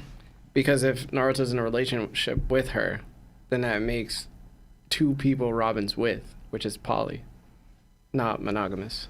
I'm lost. Another 5 from Big Mike. It says, I think Loki will mirror Law's alliance with the Straw Hats, but will actually fulfill Robin's warning about them being murked by a betrayal. That makes sense. I actually like that. Another 2 from Fran. It says Sebi Webby. All right. You asked me to call you Fran. Don't call me Sebi Webby. Another 5 from Manny Danica. It says, do I get to go next week? I get a W, Devil Fruit Theory. Larry would love. Y'all should know. Hashtag Sebi trolling. Don't give our time. Sorry. And we did got another 10 gifted memberships. Thank you, from MJ. Wow. Yes, thank you, MJ. Guys been goated, man. Yeah, but we do got a wrap, so. Yeah, guys, this week, this Wednesday at 6 p.m., I'll be hosting with a bunch of content creators the top 20 baddest One Piece females biological of all time. All right, so that's going to be happening on Wednesday at 6 p.m. So if you wish to join us live, you're more than welcome. There's going to be a couple people you'll be seeing there. So it's the top 20 baddest women of One Piece who are biologically female. So yeah, come through. It's going to be a good time, and you're going to love it.